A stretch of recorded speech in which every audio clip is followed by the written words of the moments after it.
Good morning, everyone.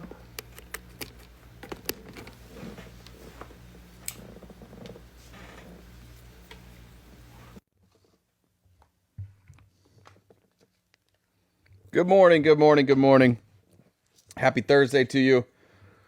As you're rolling in, as people start to jump in, when you roll in, if you could just start tapping that like button, that helps a ton. You guys were great yesterday with that like button. Really helped the views.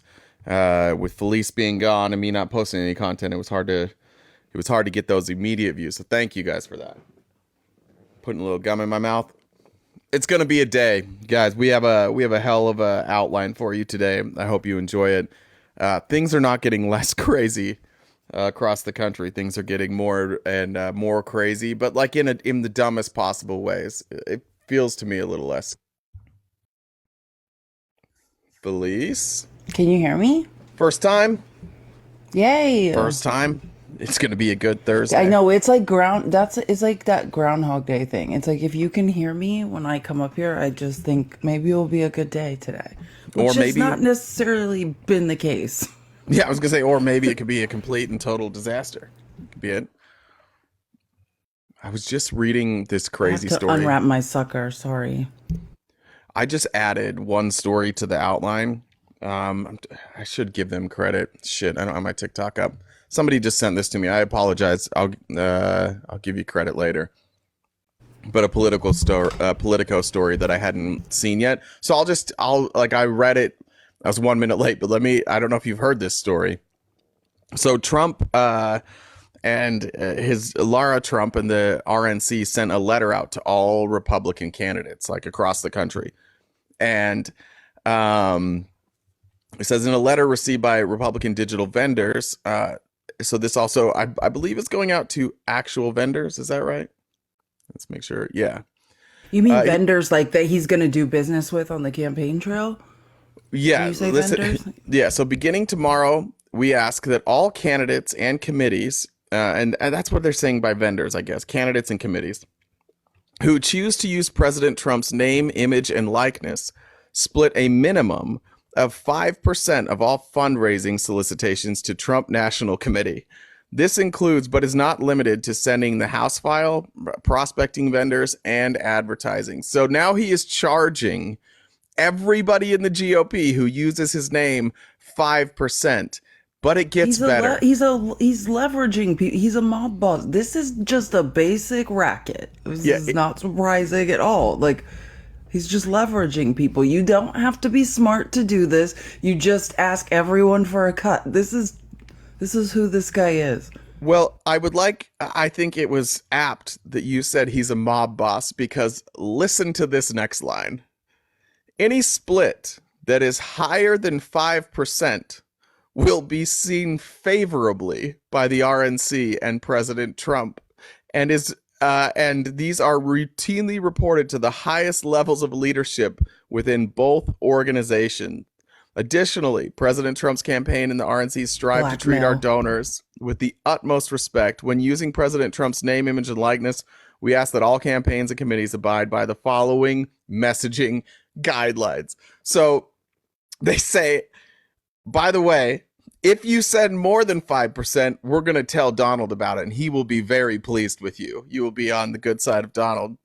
And then they lay out the talking points. Here's what you're allowed to do with Donald Trump's name, image, and likeness. Speaking on behalf of President Trump, an example of this would be saying, President Trump needs you. Only President Trump and authorized personnel on his campaign are allowed to speak on his behalf or any other views he might personally hold. So you can't say that. Questioning the reader's support of President Trump or trying their support to a financial contribution. An example of this would be, if you support President Trump, you'll contribute now. So he's teaching them how to like run a grift. It's an MLM now at this point. Like Yep. he's running an MLM and he's giving them talking points of like, here's He's like language- timeshare salesman. He's literally doing like timeshare sales and like telling the people when they go out on the streets how to defraud people. And like, hey, whoever gives me the biggest cut, the authoritarian dear leader will look upon favorably when it's time to decide who gets unalived. Yeah. Any violation of of these rules and not sending 5% will result in the suspension of business relationships between the vendor and the Trump National Committee. So if you don't do it, If you they're don't send gonna him his cut you bag of off. money, this is insane. Like they deserve. This is what the Republican Party deserves. Like honestly, it's like, should we feel bad that they're all being blackmailed openly by this man? It's hilarious. This is what you guys wanted. This is your dream, not ours. Enjoy it. Enjoy every minute of being leveraged and blackmailed by the Something guy running your political party.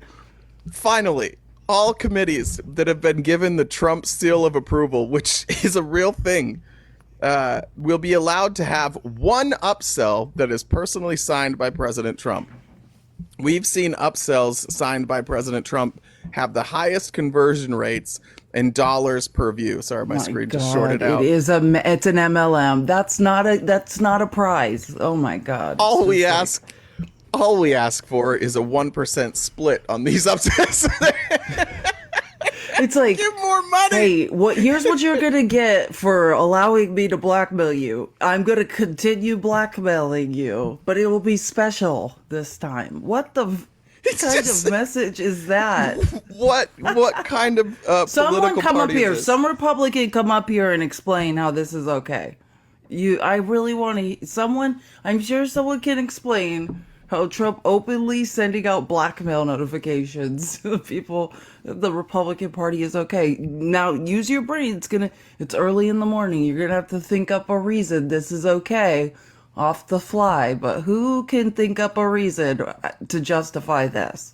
I appreciated Danny's. What has he done to you? Like that's the broken brain of a MAGA. You're like, oh no, they're saying bad things about Donald. What did he ever do to you? Nothing, because we're not fucking idiots. So he didn't do anything. Oh God damn it! What do you want? Oh God, it's like I conjured him up with my mind. Hi, I mean, Guy. How are you? as much as I appreciate a little bit of ball busting, let's not all get too enthusiastic about my appearance. Okay, what's up? RTP, I was trying to come on a live yesterday with you, and instead you platformed someone who didn't have the ability to really articulate things. So Who? your answer, I don't even remember the guy's name, but Well, anyways, it goes in order, so it's in order of who gets in the box first. So you probably just weren't patient enough. It's not in order of who can read best. No way. How are we going to sort that with Trumpers? None of them can read. So to answer the prompt on your green screen, why won't I be supporting Joe Biden? Because Vlad told you not to. We know. Very, very simple. His foreign policy is an abject failure. Yeah, we know. It Trump's really is. and Trump's is worse, and we get it. So, are you voting third party? RFK Jr. is becoming more and more appealing every single day. I'm gonna laugh and mock, but I can like, brother. What about Robert F. Kennedy Jr. is appealing? well, he has progressive ideas. While Like at what? the same well, I mean, he believes in creating a better economy for most people. Everybody Fairly believes in that. Literally every fair, person you No, could but rich ever ask. capitalist nepo baby say that. pretends to be Yeah. a progressive. That's what we're witnessing with. Or are you joking? You're joking, right? I'm Like not this guy joking. doesn't get. In the same Come breath, on. he's also has Anti-vax, libertarian anti-science. values. No, he has libertarian values. You know what I How mean? about, all right, explain to me how this guy goes out there. He's still talking about ivermectin, something that in every double-blind study has been proven that it does nothing to help with COVID. He's still out there doing that. He has no health care plan. You can go to his website. None. No health care plan. But he talks about it. He doesn't have any And plans. what's Joe Biden's healthcare plan other than maintaining the status quo, which That's is not broken? his plan. That's not his plan. Joe what Biden is has a his lot of plan? plans, but unfortunately, he has a Republican-led Congress who won't push any bills through. He didn't his first 2 years in office, right? What? He didn't his first 2 years in office. Yes, he did. His first 2 years of office were Democrat held. No, they weren't. Yes, they were. No, they weren't. The Republicans it's- lost part it's- of their majority. The Republican majority went down in the primaries. Who was the Speaker of the House in 2018? Sorry, it's not last, but you're right. Actually, correction. You're right. Thank you. 100% right. I apologize. You're right. Thank It's still you. Trump. But I do want to. I do I want to like that you challenge you. can just pivot like that. That's a No. I sign of apologize. intelligence, guy. No. No, I know. That's what I'm saying. That's Yeah. good. I'm saying that's very good how you could just subtly say, "Oh, I was wrong." You'd be surprised how many people that come up here do not have that skill. Well, no, that's their ego talking. No, I know when I'm wrong. I do want to. I do. I don't have a lot of time. Maybe 5 minutes to spend with you guys, if that's okay. But I do want to talk about his foreign policy and I specifically with I regards to know the you Middle do, East. but we've done this with you like a million times, and with all due respect, every single time we ask you for like a better option. Like there's things you and I disagree with. There's a lot of things we agree with on foreign policy. But the question I keep asking you, and you keep giving us like you're running from it already from RFK. Like who's giving you better foreign policy? Trump You is okay? Explain to me an instance where Trump's foreign policy is better than Biden's. Then Abraham Accords, plain and simple. His approach to Iran, his wait, designated that's the not no, it's not simple. What do you mean Abraham Accords? So the Abraham Accords was the normalization of relations between Israel and GCC countries specifically, Which right? countries? Bahrain, UAE, and Saudi Arabia was on the And precipice of were those normalizing relations. countries were they fighting? Was No, there friction between those countries? well, there was friction, lack About of what? relation, support for Palestinian organizations, international support, collaboration with regards to defense agreements. There was, Okay. I mean, normalization of relations is always better than none, And right? We can agree with that. they normalized around what? They normalized around trade, diplomatic missions, and defense. Okay. And did that do anything to stabilize the Middle East, or is the Middle East a fucking shit show? Well, so it's been somewhat undone since Biden's taken office. How So can Biden wait, the I United got to be States able is to not finish the thought, bro. I wait, got to no, be able to no, finish. you don't. No, you don't. Why not? The United States is not a signer of the Abraham Accords. There's It's not nothing a they can signer, but do. it's a broker. There's nothing they can do to undo the Abraham Accords. No, that's not my point. My point is that You know, your point Biden was the Biden U.S. it had been undone. That was your point, that no, it I had never been said it was. undone. No, I said that many things that Trump had done have been undone. No, you said And the Abraham Accords had been undone by the Biden I administration. did I'd not like an say that. example of that. I did not say that they were undone. I said that many initiatives that Trump did take were undone by With Biden. And let me give you the list. Let me give you the list of Are things. they part of the Abraham Accords? Because we're talking about the Abraham Accords right now. So this list needs to only be things that apply to the Abraham Accords. Why? Otherwise, I'm going to think that your idea that like your use of the Abraham Accords was nonsense, and you have no ability to No, explain no, why no. the It's Abraham Accords were helpful. the most substantive peace agreements in the Middle East were brokered under the Trump administration. That's a The fact. Abraham Substantive since the Jimmy Carter regime. There's no peace though. Period. They didn't work. No, they did vis-a-vis the countries that were part of the Abraham Accords, like I mentioned, Bahrain, the UAE, and sadly, the Saudis' normalization has been somewhat sidelined, and I think that that's been a concerted effort by Iran to sabotage that next level of the Abraham Accords. But Okay, I but want to explain if we're to you talking why about peace, like was there peace between Israel and Bahrain? there is Was peace there between. peace between Israel and Morocco? Was there peace between Israel and the UAE? Was there No, peace no, between no, no, Israel no. and Sudan? Yes, there There was was. no, there There was not. wasn't. They were not warring. What are you They were talking not about? warring, but they were not in a state of peace and normalized relations. No, no, no. They just weren't They're in not it. mutually No. They exclusive. You just don't have to weren't. be fighting each other in order to have an antagonistic and animosity between Well, countries. when you're talking about a peace agreement, then Hmm. yeah, they do. Like economically, they were not unified, and they're a little more unified now economically. And you're No, saying they had that no like that's relations so great. whatsoever. Hold on, they had no relations whatsoever. They had no trade whatsoever. They didn't have any tourism whatsoever. They didn't have any That's not true. defense agreements No, whatsoever. It that's is not true. true. The That is not Israelis true. couldn't fly to. There was absolutely trade between all of these countries. No, there wasn't. Yes, Not there anything was. formal. This is Not not a anything trade. formal. This is not okay. Well, this isn't even formal. Yes, it is. What does Are it you say? kidding? What do In they the do with the Abraham trade Accords, agreement? you have currently Israeli agricultural goods being sold in Abu Dhabi and Dubai, in their shops and in their malls and other places. Right? You have tourism. You have the ability for the Israelis to go there and travel, for cultures to come together and realize that they When have were more in common Israelis that they don't. banned from traveling to Saudi Arabia? Always, they still are. You just Saudi said they Arabia were didn't. there. Wait, you just I said said they opened it up. UAE is not Saudi Arabia. I said Abu Dhabi and Dubai, which are Okay, sorry. So Emirates, when were they not allowed to go there? up until the Abraham Accords were signed. I've never Period. heard that in my life. Do you have Well, a Yeah, source of well, that? listen, it's it's always not. been discouraged. You're talking about like travel advisories now, which I mean, No, no, are you no. saying like is? Israeli I mean, passports I'm not. couldn't enter Guy. into I'm these actually countries. trying to agree with you, Guy. I'm Okay. trying to actually agree. I'm not. But I'm saying like if you're wondering, have Israelis been in Arab countries prior to the Abraham Accords? Of course, but like. Well, I'm not talking Has about it Arab been countries. extremely, extremely discouraged for Israelis to be in Arab countries? Has Israel long said, "Don't be there because we can't help you when something No, goes wrong there"? Of no, no, no, course, no. yeah. Hold on. I'm agreeing with you, Guy. I'm Felice, trying to Felice. agree with Let's you. not It has conflate long things. been Hold on. discouraged for Israelis to travel in any way to Arab countries You because guys are there was gaslighting me no right now, and diplomatic it's frustrating. relations that could save them. That's Like not if the something case. goes wrong, they could not negotiate to get them out Since of those countries.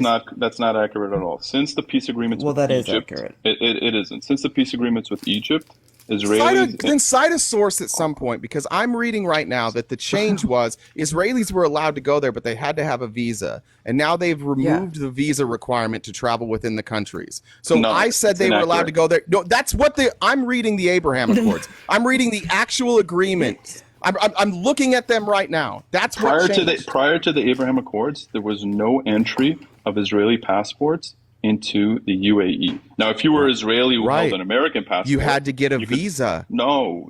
Even with Yes. the visa, there was no entry with an Israeli passport. Maybe you can No, the enter with a entry was Canadian. granted with the visa. Yeah, you I don't have think to you apply. understand what you're You have to talking have about. special approval to enter, is to travel. Okay, special approval, which would be reserved for maybe That's what diplomatic visas are. missions. No, but That's what the visa process is. again, you guys are trying to stay hyper focused on one tiny aspect of it instead of looking at the big No, picture Instead of of you what it are. letting me meant. do a What? narrative, yeah, It's because not. It's not a narrative. It's not a no, narrative. I want it to is a actually get narrative. into the nitty gritty of my criticism of You know, Biden. every time we go into the nitty gritty of anything, you get really upset and you want to continue No, your and narrative. you I'm guys asking you. gaslight. You guys No, I'm gaslight and asking you you what steamroll. piece. It's I'm frustrating. asking you what I piece was this agreeing agreement with brought. you actually, but yeah, there has been a visa process. You need special approval as an Israeli, and most Israelis are dual citizens, right? A lot of Israelis No, hold other passports. less Yes, than a lot of them do 17%. hold other Less than passports. Okay. 17%. So the fact that Anyways, even you you were can apply parroting for a soundbite. approval to go into, as an Israeli, to go into Arab countries. Only if you had And another that is passport. what the visa process is. But Only if you had again, another passport. they have long You guys are discouraged wrong, and any now Israel. who's I being agree with stubborn? you You guys are that being travel stubborn. was long discouraged for It wasn't. No, Israelis in Arab countries because it no, was not safe. it goes way beyond that. And first of all, Arab countries is such a weird monolith because Israel and Egypt have had relations I for was in the decades. Model Arab League, so Man, it's you guys are not. too Yeah, much. I was in the Model Arab League. I was the UAE. That's why I'm referring to Arab countries. So, like, Well, I mean, don't try it. Don't try it, guy. there are Don't try it, guy. 26 Arab countries in the world, and Yeah, Israel and I'm has aware, and relations I with some of them. represented the UAE in the Model Arab League at university. Like, please don't talk to me like I don't know what Arab countries are. Well, but I mean, then why are you creating some sort of monolith? Because right now, Israelis can't go to Please Syria. stop. That's You're an the Arab one trying country. to focus on Man, whether or all not right. specifically I'd say UAE, this was who could fun, but it travel really, to, really Israelis wasn't. could You travel guys to have a UAE. nice day. See you, buddy. Well, I mean, I was agreeing with him. That's the really messed up part about what was just happening. I do agree that, I don't. Here's what I don't know is, has travel for Israelis gotten easier in certain Arab countries after the Abraham Accords? I don't know that. Yeah, It's yeah. all So, dangerous. It's very dangerous. oh, safer. Like, yeah, there. It's Yeah, easier. for an individual. Yeah, Like, okay. maybe you don't need a visa, but is it smart as an Israeli to go hang around an Israeli passport holder to go hang around in Arab countries? I'm saying that as a world traveler, just as someone who it's not necessarily about what the laws are. It's about like your own personal safety. And could your own embassy do something to help you where you are if it came down to that? And I don't don't know that answer. That's what I'm saying. Like, you could say, this is the point. Not being able to acknowledge that the Abraham Accords was a PR thing, that makes me question guys' intelligence. You know what I mean? That was a PR release. It was a PR and marketing, like, oh, look, we're doing something. But did something really happen? I agree. There are some trade agreements that happened. I agreed with him there. There are some tourism things listed in the Abraham Accords that allegedly makes travel easier. You would have to prove to me that that's the case, but I understand that there's a PR release, that said things changed. Yeah. What's up, Fedora Gang? What's up, guys? It's been a while. How y'all been? Good, man. How are you? Excellent. Just see you guys are all in here, like shutting them down left and right. I think that's a good thing. Since you guys are both fairly smart, I was wondering if you could tell me, was Bingo the name of the farmer or the dog? I'm singing the song in my head. I get it. I don't know. Yeah, it's a good question. It's not clear, is it? Question. It's not clear. I don't know. It's Fiesta. I hope everybody has a great day. I'm drinking and having tacos. I know it's only noon, but who cares? It's Fiesta. Everybody have a great day. All right. Thanks, buddy. We'll see you. Hey, it's a good. I was singing it in my head. Siesta is like noontime nap. Fiesta is party. So I'm not sure which he was technically referring to.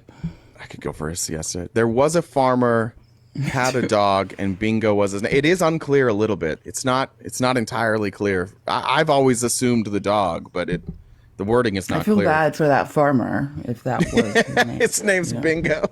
It's no wonder he's a farmer. He had to get out of there. Siestas are a fiesta. I agree with you, Magoni. That's true. The best thing about Spanish-speaking countries or Spanish culture is that, like, just 3-hour break in the middle of the day. Just everyone stop doing things for 3 hours. Is that still, like, I know that most of my time spent traveling in Mexico has been like in tourist areas, so I know they don't necessarily practice that tradition. But is that tradition widely practiced still, where people have siestas, or no?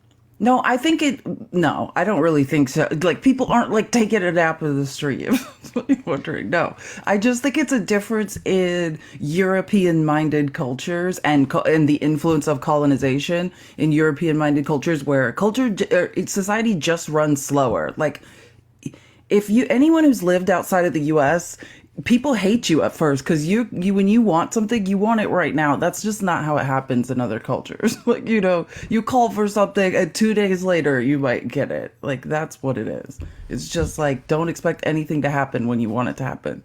Same thing is like island time. Like, Americans go to the Caribbean and think things happen right away. It's offensive to other cultures. We really are sometimes the word, and I'm including myself. The other day I canceled an Amazon package because it was going to take 2 whole days to get here. I was not in immediate. We're ridiculous. I was not in immediate need, and I paid like an extra $2 to buy from another seller who could get it to me. I did that. It's $2.99. I did that the other day. I mean, I paid for like overnight delivery. It's so embarrassing. And mine was for batteries, just battery. Like, I didn't even need. Not something I needed.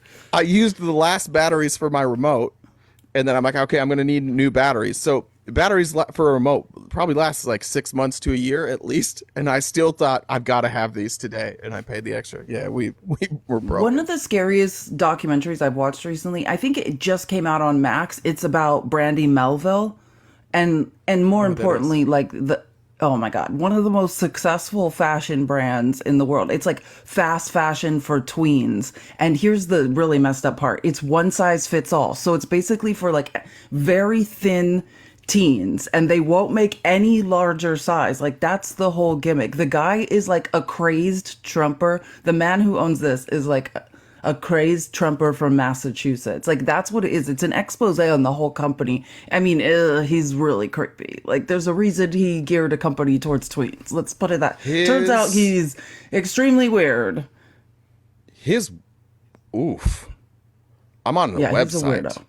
Yeah, he's very weird. This is a very weird thing. But the other larger thing was like, it was also an indictment on the fast fashion industry and what is happening to this waste when people want like new clothes every single week, and like where this clothing actually ends up, which largely it's in the ocean killing animals. But it's very messed up. But yeah, I would suggest that Brandy Melville documentary, because it turns out Brandy Melville is owned by like a MAGA libertarian Trumper That who's a website was tough. weirdo. I feel like I want to delete my search history after looking at their website. Like honestly, that website should not exist. Oh, That and one size fits all. He wants all, and the expose is about how the brown any minorities he hires work in the back in stocking, and only young white girls work in the front. And there's a button. This is a true story. There's a button on the counter.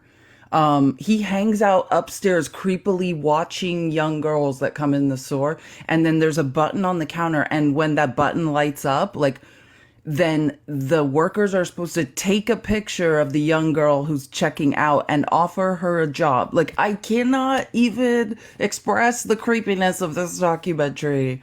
I suggest everyone look it up it's called and what? watch it.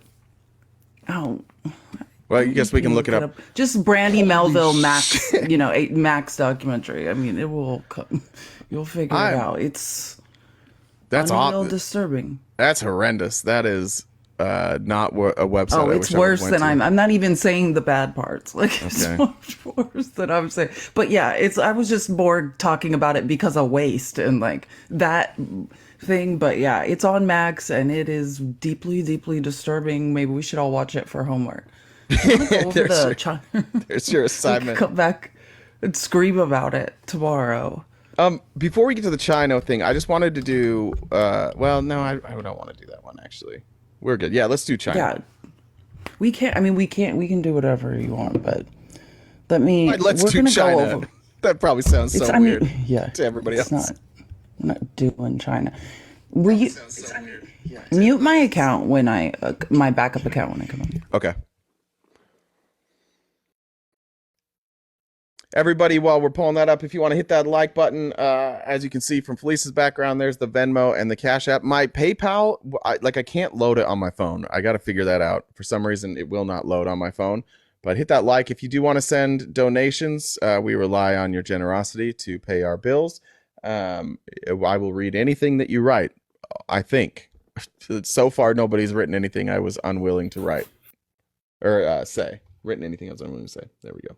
All right. It's muted. Let me check the comments real quick. Okay, Make sure I didn't miss any. I'm getting better at this. This is gonna be good, you guys. I like sometimes there's the stuff in the news. Like if I read, I very much recognize the New York Times as an authoritative source, but sometimes they really miss things that I think are super important and that are going on during the day, and that's why it's like I know we all hate X and stuff, and like, but there's things going on in Congress that we all need to know about. It's so absolutely. disturbing what these people are up to. Hold on, let me see. And it's so hard, like watching those congressional hearings. Like if you just hop into the middle of one and you don't know what it's about, it's going to take you a while to figure out what it's about because they bounce all over the map. Just real quick, Mika sent a donation and said, "Boo, Guy Fawkes." So sorry, Guy, you're still here. I do appreciate Guy.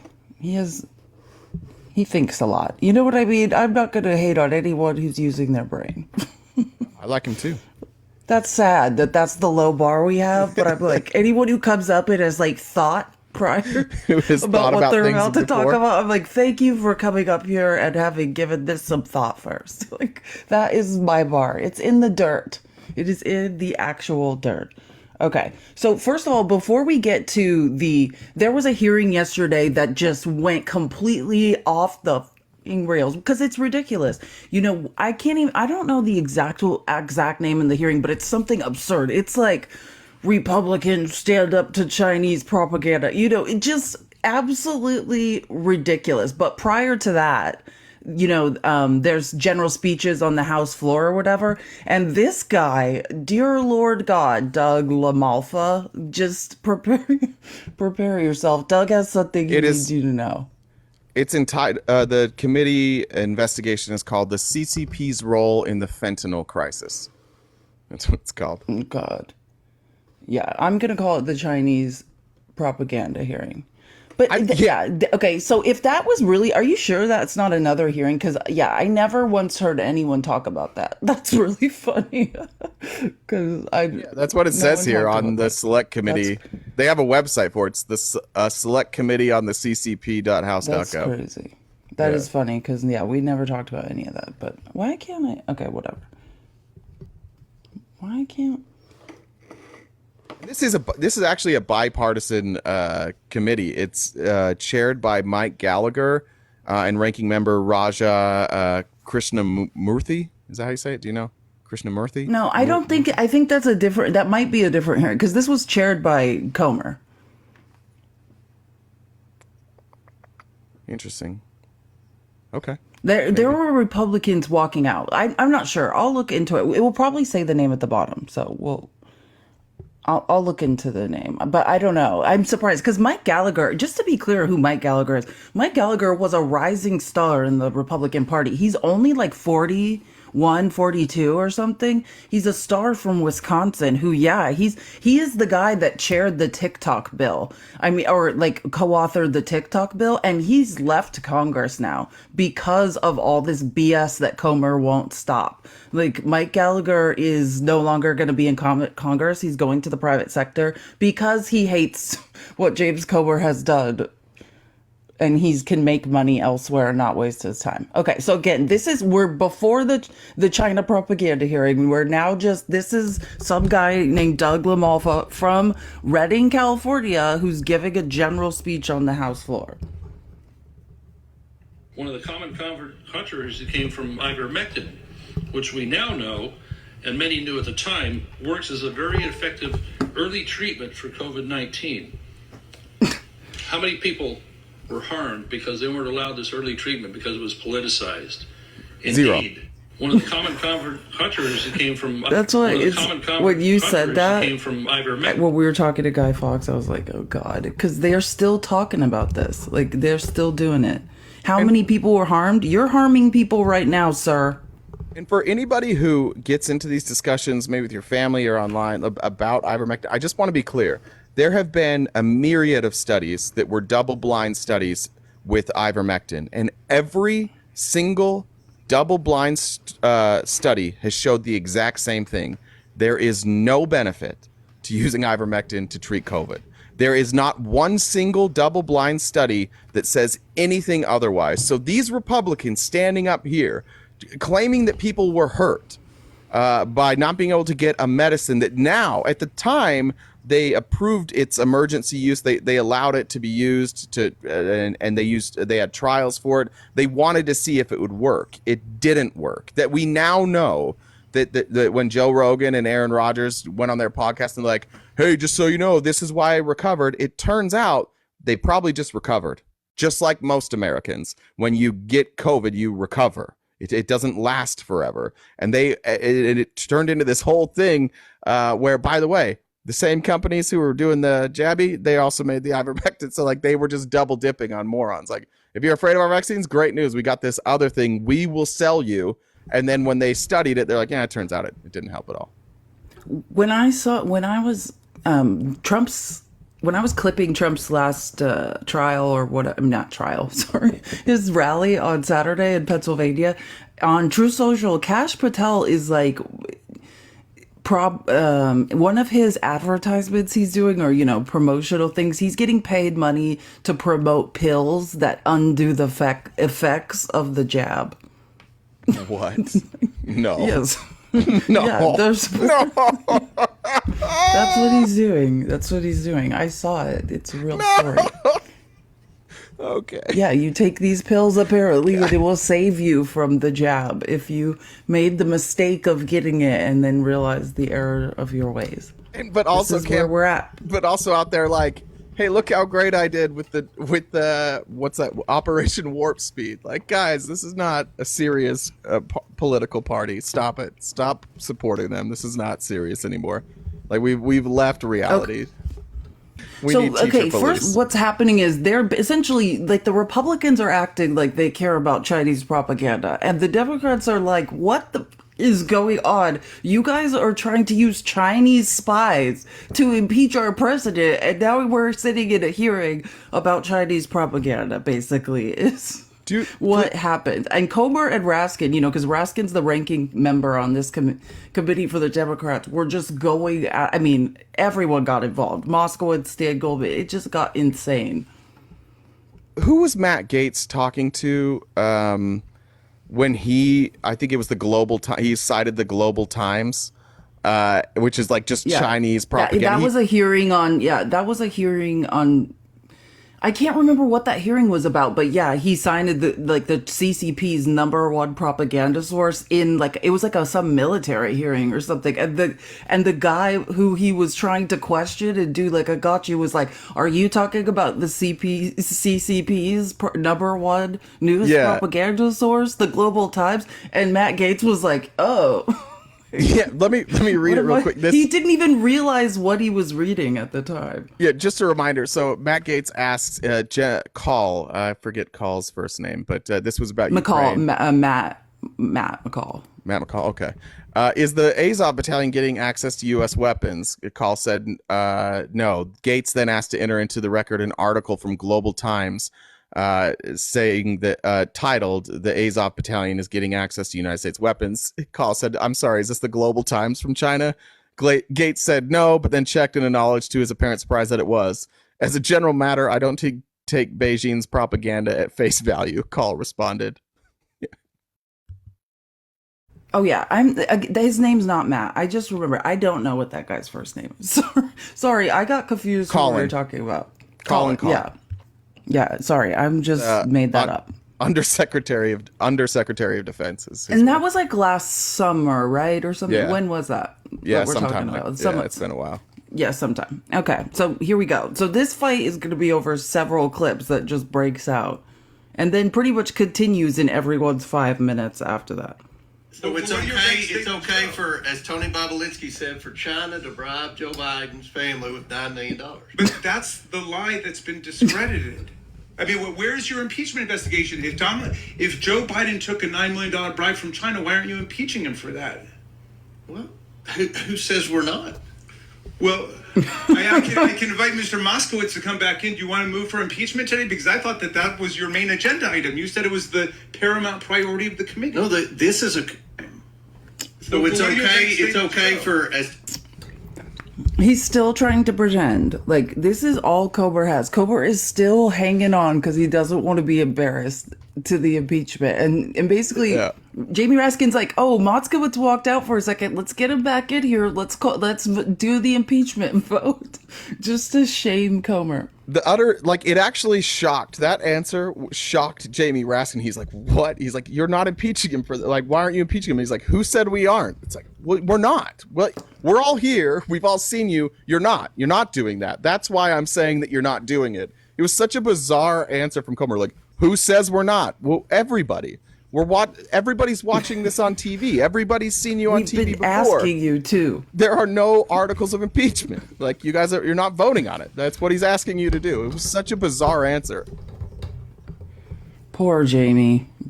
James Comer had a rough day. No, this is a hearing on China, and you all have an obsession with Russia and Trump. It's disturbing. We can talk about China and Trump or Russia and Trump. He's got therapy. Mr. Raskin. No, you need therapy. You're the one who's involved with the deranged politician, not me, okay? I've divorced myself from Donald Trump a long time ago. You're the one who needs to disentangle. No, this is... I can't. This is what it's come to. It's not funny, though. This is millions of our tax dollars that have held these hearings. So just to be clear, this is not funny. I want to be clear. I'm incredibly immature. And I do think it's funny, but it shouldn't be. I feel bad about thinking it's funny, but people are going to see me laugh, so I can't pretend that I don't think it's funny. I know. You got to laugh at this point so you don't cry, because this is absurd. What is this? What are they in? Well, what business is the Comers in? You're talking about lots of people. There's lots of people in the family. I'm a farmer. Your I have land. Your lease land. investigation must identify a high crime and misdemeanor. What did they do? I'll tell you what Joe Biden did. He was a senator of the United States. Then he wrote a book, and he said he made the most money he ever made in his life, millions of dollars on his book, and he gave $1 million. That's what his family did. That's why Ukraine, Kazakhstan, Romania, China, Russia. That's why they paid the Biden family money, because of Joe Biden. None of those governments paid anyone any money. That was Dan Goldman just screaming. He's had enough. He's had enough. You just made that up. You're a liar. Well, this is just what he's saying here is he's like, they're talking about Joe Biden, right? And then Comer says, well, his family, it's always his family. And even though his family got money, then he tries to. But it's not his family, though. Wait, correct that too, because it's not even his family, right? When they say the Biden crime family, most of that they're talking about Devin Archer, not their family. They're talking about business associates, not actually related to the Biden family. Right, and even then, they still are incapable of telling you Republicans the honest truth. So that's why Dan Goldman got upset there. He's like, can you stop lying and pretending like they're getting money from these governments? They're not. Even the money that came from those countries didn't come from the government. It came from businesses. These weren't like foreign donations from foreign governments. But the Republicans have, like, their case is so shitty that everything they're saying, like, is a little bit untrue or a lot of it untrue. But they never tell you the real truth. And he gave $1 million. That's what his family did. That's why Ukraine, Kazakhstan, Romania, China, Russia. That's why they paid the Biden family money, because of Joe Biden. None of those governments paid anyone any money. Somebody needs therapy here, but it's nobody on our side of the aisle, okay? Honestly, back to the China. You had your chance. I would like my time restored. Well, no, your time was expired. No, you interrupted me. I want my time restored. You had your time. You went above, and I let Miss Thornton go a minute. You know what? Here, sit down, everybody, come back. This is about China. People are walking out at this point because, like, when I saw this clip, I went and looked up. So Republicans are leaving the hearing because they're like, "This is so embarrassing. I'm not sitting here on C-SPAN because I'm too embarrassed to be in here." And he's yelling at everyone to come back while he's behaving like a toddler. That's what's going on. I know you're busy running yours and at like 2 different screens, but have you noticed in the comments at all the people who are spelling out the way that Comer is pronouncing countries? Romania and Ukraine. Like, people are spelling it out in the chat. It's amazing. Ukraine, Kazakhstan. Yeah, I can't. No, sorry, I'm not. I have a million things going on. I figured. I thought I'd just tell you. I'm sure it's funny. No, you had your time. You went above, and I let Miss Thornton go a minute. You know what? Here, sit down, everybody, come back. This is about China. We asked a simple question now. Miss Presley, you're out of order. Sit down. Mr. Chairman, Mr. Chairman, Mr. Chairman. I don't know what you're business talking were they about. in? Ukraine, that's funny. That I do get it now. I see the comments. This is it just keeps getting worse. Do you see sit down? S-I-D-D-O. Sit down. Chat, get Miss Presley, you're out of order. I gotta mute. The chat is killing me. We'll let the record show that Mr. Raskins could not answer the question. First of all, Biden receive the money? Let me start with this. My last name is Raskin, okay? We've sat next to each other for more than a year. You don't have to add the S. We'll let the record show that Mr. We've sat next to each other for more than a year. You don't have to. He just makes up a name that's not Jamie Raskin's name. It's hilarious. Raskins. He does it all the time. Like, he legitimately doesn't know his name. Which, like, whatever. It's funny. It's not a big deal. We've sat next to each other for more than a year. 2, I would like my time restored. And number 3, you have not identified a single crime. Well, what is the crime that you want to impeach Joe Biden for and keep this nonsense going? Why? What is the crime? Tell America right now. Well, you're about to find out. What is You're the crime? about to find out. Chair down. Just 2 weeks, guys. We're about to find out. We've been holding here. They've been investigating Joe Biden for 10 years. The DOJ. It's almost here, guys. And it's coming. We're about to find out. Our tax. We spent millions on this. We're any day now. We can't wait. You're about to find out. What is very the soon. crime? You're about to find out. Name very it. soon. Chair We down. inhabit recognizes a Mr. propaganda Biggs from experiment. Arizona. Number 2, I would like. What are we about to find out? Like, they've been dangling this, like, here comes the deal breaker. Here comes all the proof. They've been doing this for 3 years. They did it with 2 weeks, guys. They did it with what was that stupid? What was the guy's name that was like their lead witness and turned out to be a liar? And why am I forgetting his name? Do you remember?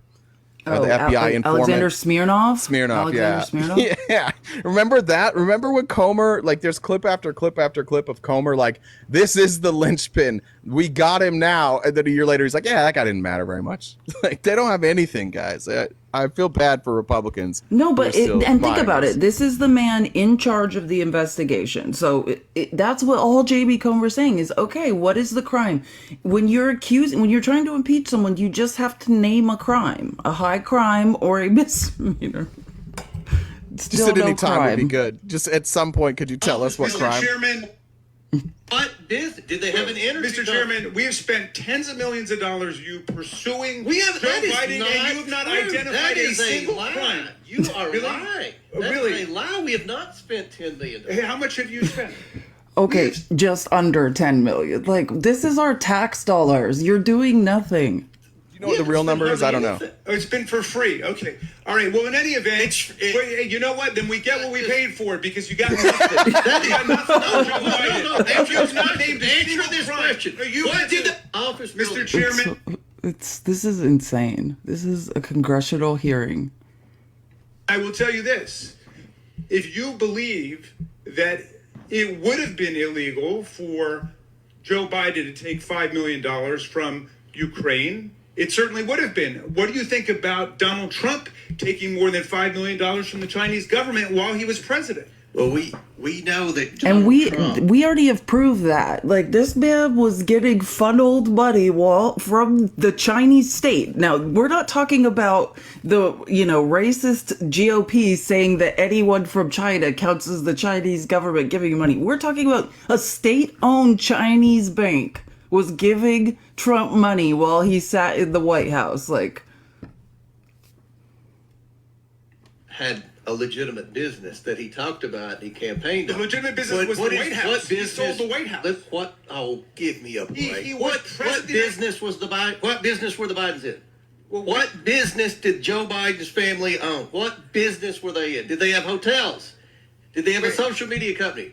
Did they have golf courses? Did they have casinos? Did they have office buildings? Mr. Chairman, What business? I will tell you I'm this. sorry. I can't. Again, Oh, God. none of us are voting for any member of Joe Biden's family. I just want to be clear that what James Comer is saying here, again, not alleging a crime, completely unable to tie any of this money to Joe Biden. Like, every time this conversation breaks down, Comer goes back to, what about the Biden family? And I'll answer the question. They had consulting companies. And like most consulting companies, they're trash and not worth the money that you pay them. Like, that's almost everybody in the consulting space. Like, most consulting companies, you could just, like, get all of their information off of YouTube, which is where they got it. But yeah, that's what they did. You asked multiple questions. I did not ask him a question. You Oh, certainly did. You said let me just give you an idea of what's going on. Like, Marjorie is just screaming things during this hearing, and she's talking shit to Maxwell Frost. Our angel Maxwell Frost, our Gen Z congressman, and she was trying to interrupt and talk shit to him. That's what's going on. multiple questions. I did not ask him a question. You certainly did. You said, did you see this? Raskin. Time's expired. Chair now recognizes Mr. Frost from Florida. Thank you, Mr. Chairman. Before I get into it, it's interesting to hear my colleague just now talk about disavowing white supremacists when in 2022, she spoke at an event led by white supremacist and white nationalist Nick Fuentes, and when asked about it, doubled down on it and said, we're going to focus on people, not labels. So get out of here with that damn hypocrisy. And Dr. You asked multiple questions. I did not ask him a question. I love Maxwell Frost. Like he's every day he comes out of his shell more and more. He's one to watch. Oh, this is amazing. So By the way, there's Robert Garcia. But just real quick, there's only one answer if you get caught speaking at a white national convention that is appropriate, and it should be, my bad, I fucked up. That's the only one. But when you speak, Nick Fuentes, like, guys, we're not talking about somebody that's like alt-right, like we maybe say Charlie Kirk, right, where he like dog whistles. Nick Fuentes doesn't dog whistle.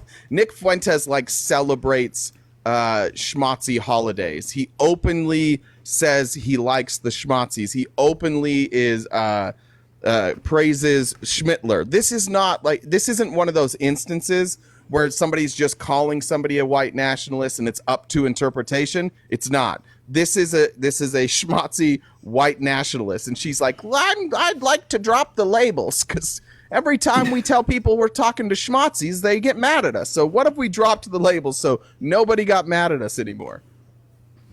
And so what's going on here is Robert Garcia, he's the guy that like sits in hearings with Margarine, like follows her around and then blows up her tweets and shames people. But what he's doing, who's that guy in that picture he's blown up? That's Gal Luft, right? We're in a hearing about Chinese propaganda. This is the man that James Comer tried to bring in. This is a Chinese spy that James Comer wanted to testify in the impeachment hearing of Joe Biden. That's who this guy is. This is a Chinese spy.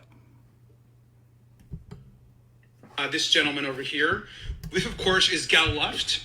We know that a Chinese spy, Gal Luft, infiltrated this committee's sham impeachment inquiry against President Biden with false allegations. Now, according to his federal indictment, Gal paid a former U.S. government official who was a Donald Trump advisor to, quote, publicly support certain policies favorable to China.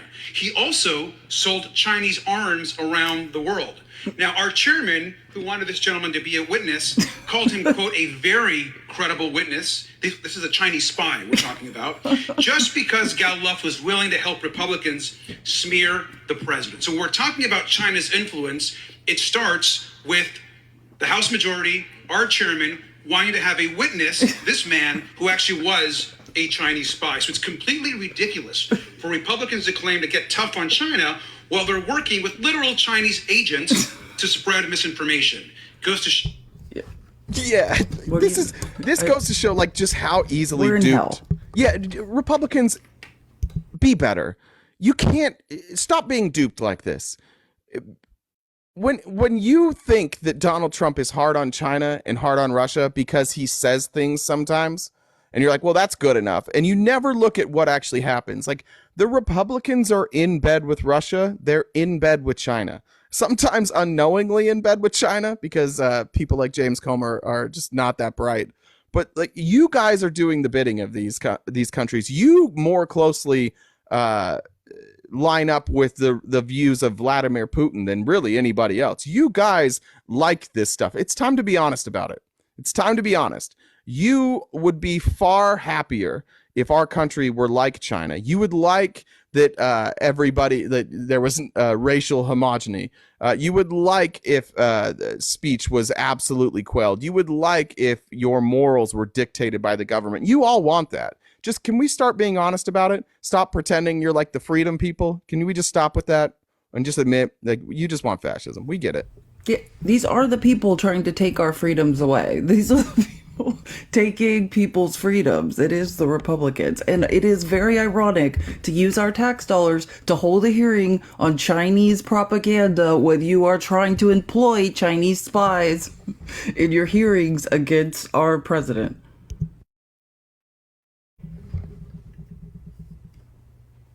Oh, this is so good. Okay, so this is a little bit longer. This is Jared Moskowitz then uses his time to hold an intervention for James Comer. And I'm serious. Whoever that print shop is they use, one, they do great work. Two, I think their business is thriving because they get a lot of great printouts.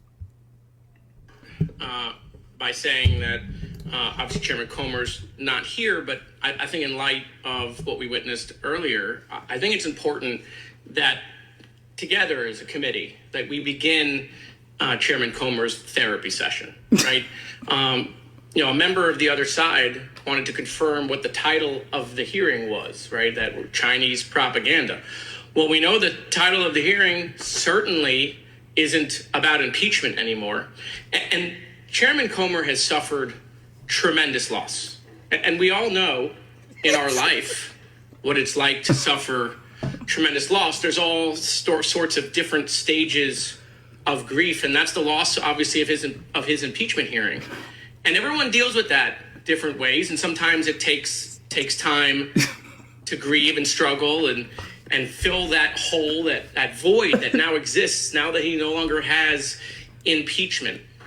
But the only way we as a committee are going to help Chairman Comer get better is we have to get to the root cause, right? So for today's therapy session, okay, I want to talk about denial, right? The denial that the impeachment hearings are over. And the denial, obviously, that he started with the 1023 form, which was Russian disinformation.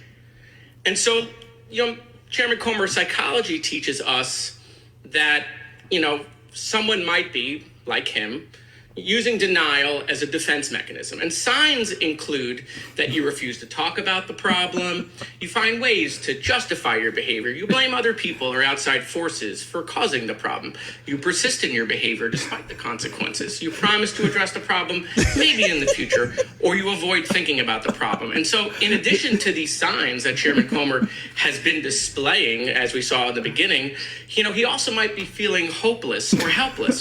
And I just want the chairman to know that we're pulling for him. We really are. I know it's been hard to become someone who was used by the Russians, but the good news is that he set this hearing today on Chinese propaganda because we've already lost him to Russian propaganda. I mean, we got to build a force field around the chairman to make sure we don't lose him to Chinese propaganda as well. In fact, you can see behind me, these are quotes from the Chairman Comer, every single solitary time, and there are hundreds more, that he went on TV in interviews and talked about this 1023 form, which was all Russian disinformation. But we got to make the chairman understand that it's going to be okay. We will get him through this, but he's got to recognize that denial is not just a river in Egypt. He is going to have to face the fact that he was taken by the Russians. Let me start. Bamboozled. It's okay. He got bamboozled. He does need to admit it. I heard. Have you ever seen something so amazing in your life? No, but I heard Comer's voice go, denial, when he said denial. I just heard it. I heard it in my head. Oh, that was unbelievable. If James Comer did get to watch that, that can't have felt good.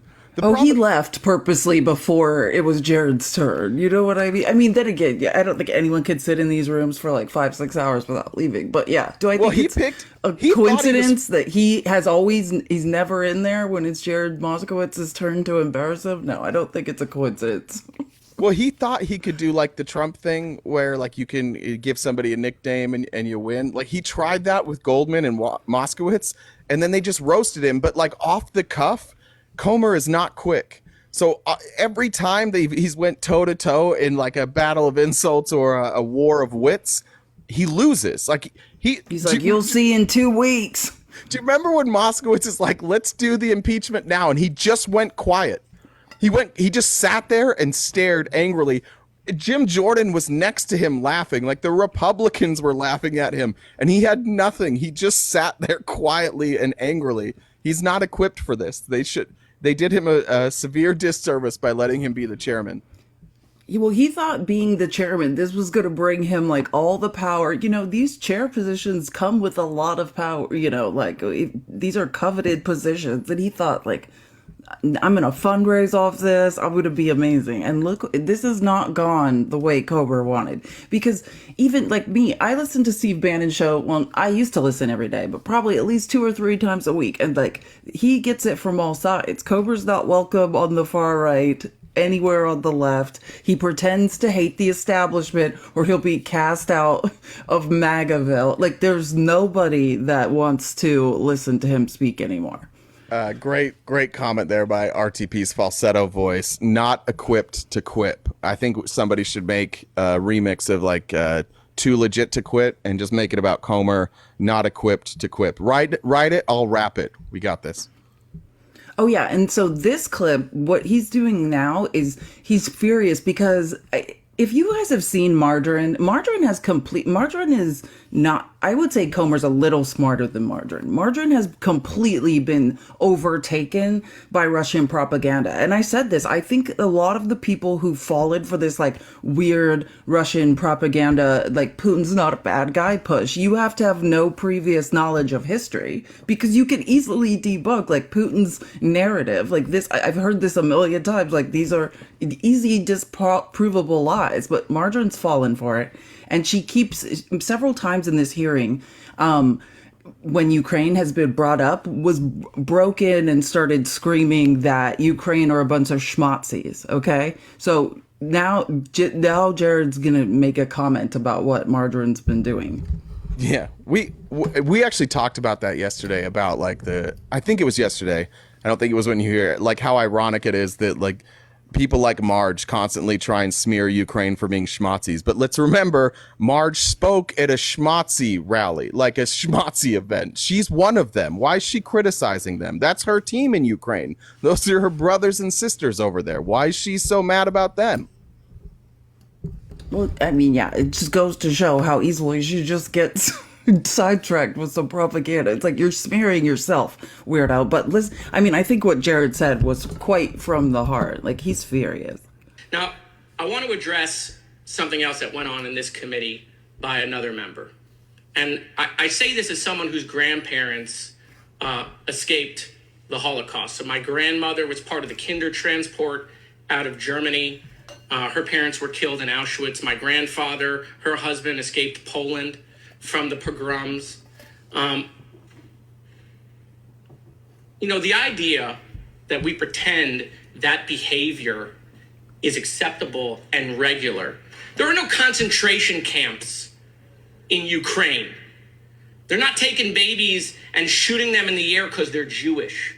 There's no gas chambers. There's no ovens.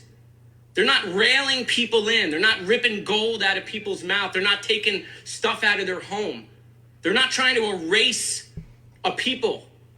They're Ukrainians. Stop bringing up Nazis and Hitler. The only people who know about Nazis and Hitler are the 10 million people and their families who lost their loved ones. Generations of people who were wiped out. It is enough of this disgusting behavior using Nazis as propaganda. You want to talk about Nazis? Get yourself over to the Holocaust Museum. You go see what Nazis did. It's despicable that we use that and we allow it and we sit here like somehow it's regular Russians. Now, I want to... That's Margarine. And not just Margarine, just to be clear. Whew. Yeah, see, that's the That's the range of Jared Moskowitz. He can make you laugh in 1 second and then deliver just like back-breaking rhetoric to the Republicans in the next. I need to read a couple comments from John. John says, "How many tickles does it take to make an octopus laugh? How many tickles does it take to make an octopus laugh? How many? 10 tickles." I don't get it. Tentacles. Oh, tentacles. Yeah, I get it. That's really funny. All right, couple more. Mackenzie just wants to remind us that when you have a bladder infection, you're in trouble. Urine. And Jamie sent a donation for funding my rug cleaning. I tell you what, every time I tell that story, my rug gets like 3 new cleans. My rug has never been cleaner. So I appreciate all you guys worried about my rug. It's been getting cleaned regularly. And it needed it. I had forgotten that rugs are supposed to be soft and plush and not crusty and rigid. And so it's nice now with all the cleaning to know that I've got my old rug back. Gross. Guys, keep tapping the screen. Let's get to 125K. And again, if you would like to donate to us, this is our job. I promise. Somebody asked the minimum for Cash App. I think it's $1. I don't know, but I think it's $1. Yeah, and you can write us a message like you heard. Tell us a dad joke or an inappropriate joke or an F. Mary banish of politicians or a comment on whoever's up here debating us. Whatever the case may be, and as long as it's not going to get us banned, we'll read it out loud. And I might read it anyways because I have a hard time knowing what will and will not get me banned. So there's a chance I might just read something that gets us banned. Well, actually, just to go in order and explain why I put these here. Like, so what's going on? They're having this hearing. There's speeches, general speeches going on the House floor. And in the background, the Republicans are fighting each other, right? Like, they're about these bills. They're threatening to call for the motion to vacate, the Jeffersonian motion to vacate against Mike Johnson. And this is the far right wing, basically. Disappointed are you with the speaker? Very. I mean, I'm well past the point of giving grace here. I haven't made up my mind. Disappointed are you with... Chip Roy joining it with margarine. Chip is so confusing. I know. It is growing. I think some people are becoming more angry than I am. Wait, sorry, I missed it. We'll see what hold on, happens I missed today. it. She's talking about what she said. It's growing. Is she talking about her forehead? I couldn't remember what they were talking about. Stop! Don't attack people's personal appearance. I can attack bad people's personal appearance. Oh, I do agree with that. I mean, she attacks the trans community daily, so I understand that. Your support for your motion to vacate growing? It is growing. I think some people are becoming more angry than I am. We'll see what happens today. I don't know how much longer our members are going to tolerate the Republican speaker that we elected to pass our agenda in the House. We don't know. I don't know how long people are going to tolerate this because he's doing nothing but serving the Democrats. This stuff is so insane. I'd like to. So then we're back. I'd like to go on record as saying I will allow this up until November when Democrats win back the House. So I'll allow this, Mike Johnson. I just want Marge to be clear or to know that I'm cool with it. I'm cool with Mike Johnson doing his goddamn job for once. Like for the first time as Speaker of the House, he's like doing his job. And it probably took being threatened by Mitch McConnell for him to do his job, but he's finally doing it. I mean, yeah, literally any work. If you move the ball forward, if you pick up the ball and move it an inch forward, then they're going to threaten you with the motion to vacate. For doing any of your job, anything, they threaten to make you leave. Okay, so this is later on in the hearing. J.B. Raskin is just masterful. What happens when our leaders cave in to China and to Russia? So here are some of the tweets that were sent out by the last president about President Xi in China. Smart, brilliant, everything perfect. We love each other. A friend of mine, a very, very good man. There's nobody like that. The look, the brain, the whole thing. My feeling toward you is an incredibly warm one. A brilliant man. If you went all over Hollywood to look for somebody to play the role of President Xi, you couldn't find it. There's nobody like that. The look, the brain, the whole thing. And here's the ex-president on Putin. His invasion of Ukraine is genius and pretty savvy. Putin was smart. The man has very strong control over a country, a tough cookie with great charm. So we need some democratic self-respect in order to combat the propaganda. And I am also happy that we saw today a few members actually demonstrate what propaganda running through American politicians looks like. Thank you for calling this very significant and important hearing, Mr. Chairman. I yield back to you. Yeah. F you, Chairman Comer. I love J.B. Raskin. All right, that's got to be the worst word when it's Comer's turn to speak again. It's got to be devastating for him. Just like, fuck. This is like, all right, seriously though. The main difference between Republican Congress and Democratic Congress, did I do that right? Which one was right? Democratic Congress, yeah. Our Democratic Congress, yes. is the caliber of people that they elect. The Republican Party has chosen in the last 8 years or so to only elect like people who speak simply, people who speak like in quips, and people who have no real expertise or experience in running a large corporation, in running a government, a city government, a state government. They just keep electing all these people who have no idea what they're doing. And it becomes very, very transparent when you have a hearing like this, when Republicans can't land a single blow. Like they can't do anything that they're trying to do. They keep trying to impeach people. They keep trying to make it look like the CCP's infiltrated the Democrats in our country. And it turns out every time they lose, every time it gets flipped on their heads and sent back to them. And they're still all confused. They're like, how's this keep happening? How are the American people not on our side? Well, because you're all dumb, all of them. There's nobody on the Republican side left that is speaking that is a terribly intelligent person. They're all just, if you get a microphone, it's because you're a Trump sycophant. You say all the right buzzwords, you say all the right keywords, you get the talking points every morning, you go out there, you do your best. And if you're Marge, you take the talking points and you're like, these aren't extreme enough. We got to go further right. But it's just not an effective group of people to communicate any message. You wouldn't hire these people to run your company. You wouldn't hire these people to run your city government. You wouldn't hire these people for anything. This is a bad group of Republicans, like just the lowest of the low. Your bar needs to be raised. This is what happens when you elect people who couldn't find their way out of a paper bag if their life depended on it. That's where we're at here. They have not set their best, and now they're wasting our tax dollars. I just want to play this last clip because I found this later. This is, our girl, Jasmine Crockett. Can't forget her. As we talk about rhetoric, something else that was appalling to me was this insinuation that when you look at the Ukrainians, which is why we're having problems getting the funding that Ukraine needs, is because people in this chamber push misinformation and disinformation.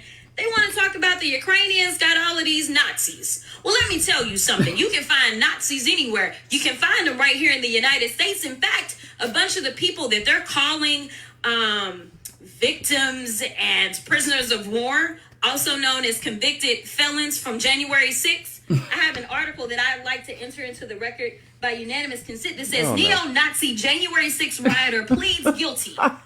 Without objection. Why? Every time? So here's the point.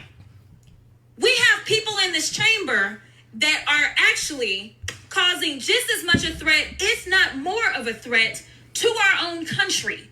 We should be talking about holding our very own accountable for the misinformation and disinformation that they are spreading, whether it's coming out of China, whether it's coming out of Russia, or whoever is peddling it. It is a problem because right now what we see is that people are dying and we cannot get the support that we need from the public because they continue to peddle lies. And I'm tired of it because I didn't come to this chamber to play games. I came to this chamber to answer to the people, the American people, and to make sure that we keep the American people safe. And if we don't get something done, as they talk about the border, I do want to be clear. The only reason we haven't gotten funding for the border is because they killed, the House Republicans here, killed the bill that they actually sent us from the Senate side. If they want to do some work, let me tell you something. The Democrats are ready, and it seems like the Senate Republicans are ready too. They just need to get to it and stop peddling Putin's lies. Thank you, and I yield.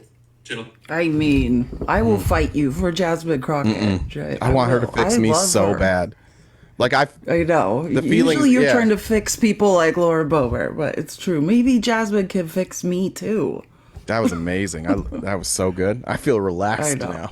I'm good. I'm gonna go for the day. It's just like, thank God. Like, I think it's like these moments where people like Jared Moskowitz and Jasmine Crockett like just make perfect sense in the chaos and just call out exactly the bullshit. Because it's like we are being gaslit by the House GOP 24 hours a day. That if you hang out on, if you're ever on Twitter, it is a 24-hour gaslighting, full court press gaslighting by these people. And so when there are these moments where someone's like, "Hey, I see it too. This is the bullshit." It's not. It's just going on day in and day out. It's like, oh, okay, I'm not crazy. Yeah. William sends a message and said, "This is for Margarine." Captain Caveman Green. Yeah, margarine. She does. I'm so glad they did use this hearing. You know what I mean? Like, yeah. What the Democrats have become masterful at is like, we talked about this, starting with that ridiculous Twitter hearing with the PAB.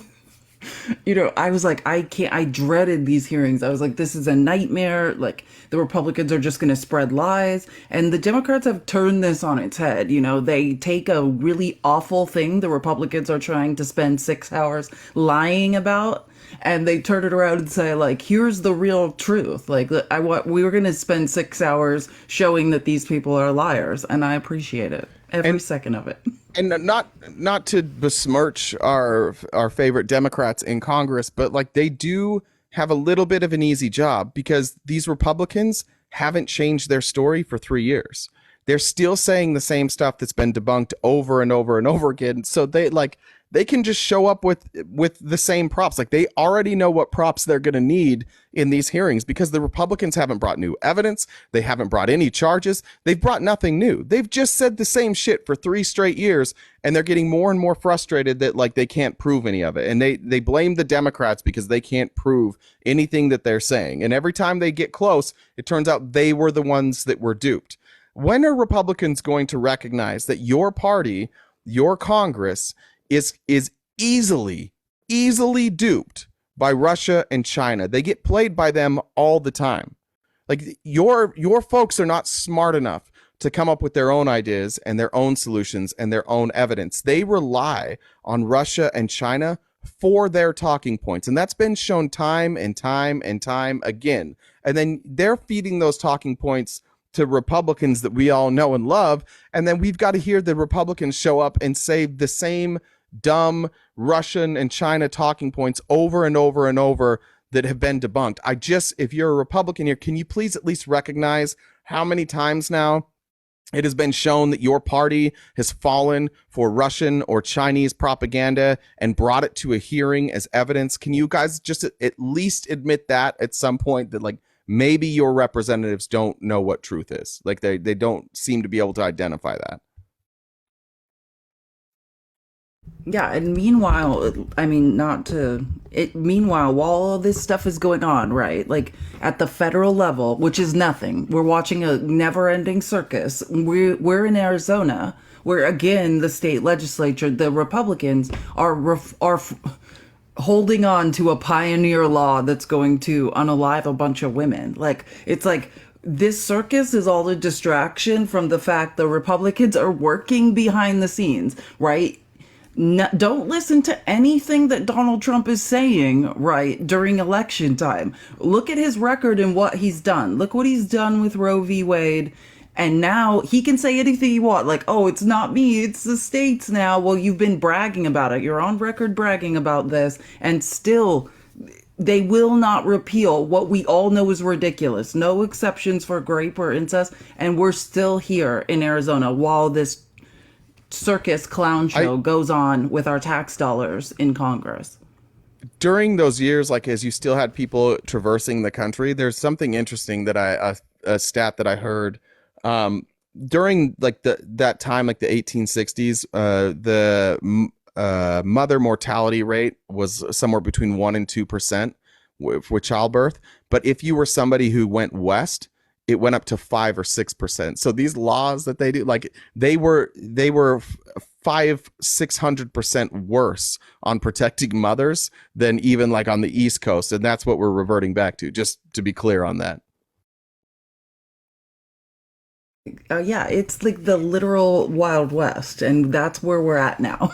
Like, where there was no laws, no protections for women, no protections for minorities. This is where we're at.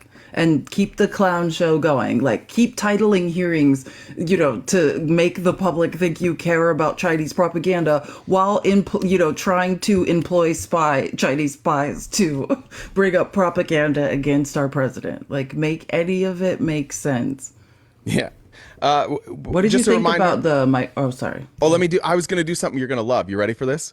Just as a reminder, guys, keep tapping that screen. Let's see if we can get to 175,000 likes. By the way, last night I told you this morning, but I went on Michael Cohen's live, and I just want to shout out like our audience. He was like, I don't know if we can get to 1 million.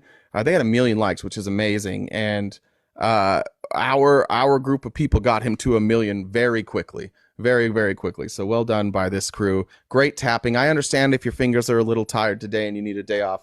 That's fine. Also, there's the Cash App and the Venmo. If you would like us to read your comments, please send any donations there. Again, this is how we pay our bills, and we love doing what we're doing. It is a lot of work. Felice specifically this morning woke up to find out that I had deleted all of my notes off of my phone. And so the outline that I promised I would prepare for today was gone. And so Felice had to last minute step in and help me build an outline today. So it is a lot of work, specifically for those who work with me, because I continuously fuck things up and make their lives more difficult. So anyways, there's my announcement. Go ahead. I was going to say, I don't have clips of it because nothing really happened, but then also simultaneously, I'm trying to paint a picture of what was going on yesterday in this ridiculous Congress that is not working for the American people. Like, while this hearing is coming to an end, simultaneously this ridiculous Senate trial is starting, if you will. Which is, John Kennedy, Senate Republican, Foghorn Leghorn, that's who that Looney Tunes character, Senator John Kennedy for Louisiana, was presiding. And essentially, there's not going to be a Mayorkas Senate trial. I mean, technically they adjourned until like the 1st, but they're basically there's not going to be an impeachment trial. Next time somebody breaks into your house, call a crackhead. That's what he's most famous for. That was an actual bad ones. Commercial. That was a commercial, not even just something he said. His campaign commercial was like, it was during the defund the police time, and that's what he said. Next time somebody breaks into your house, call a crackhead, and that's where the commercial ended, just on him, crackhead. During the midterm, I don't know if you remember, and actually Rod Filipkowski, because I love him. I remember around 2022 midterms, he made a compilation because, again, Senator John Kennedy is an Oxford-educated lawyer, a man who did not have this accent, did not speak with this accent while he was in Europe, is the point. This man, and also, Ron Filipkowski one time made a compilation of all of these videos of Senator John Kennedy not speaking like this.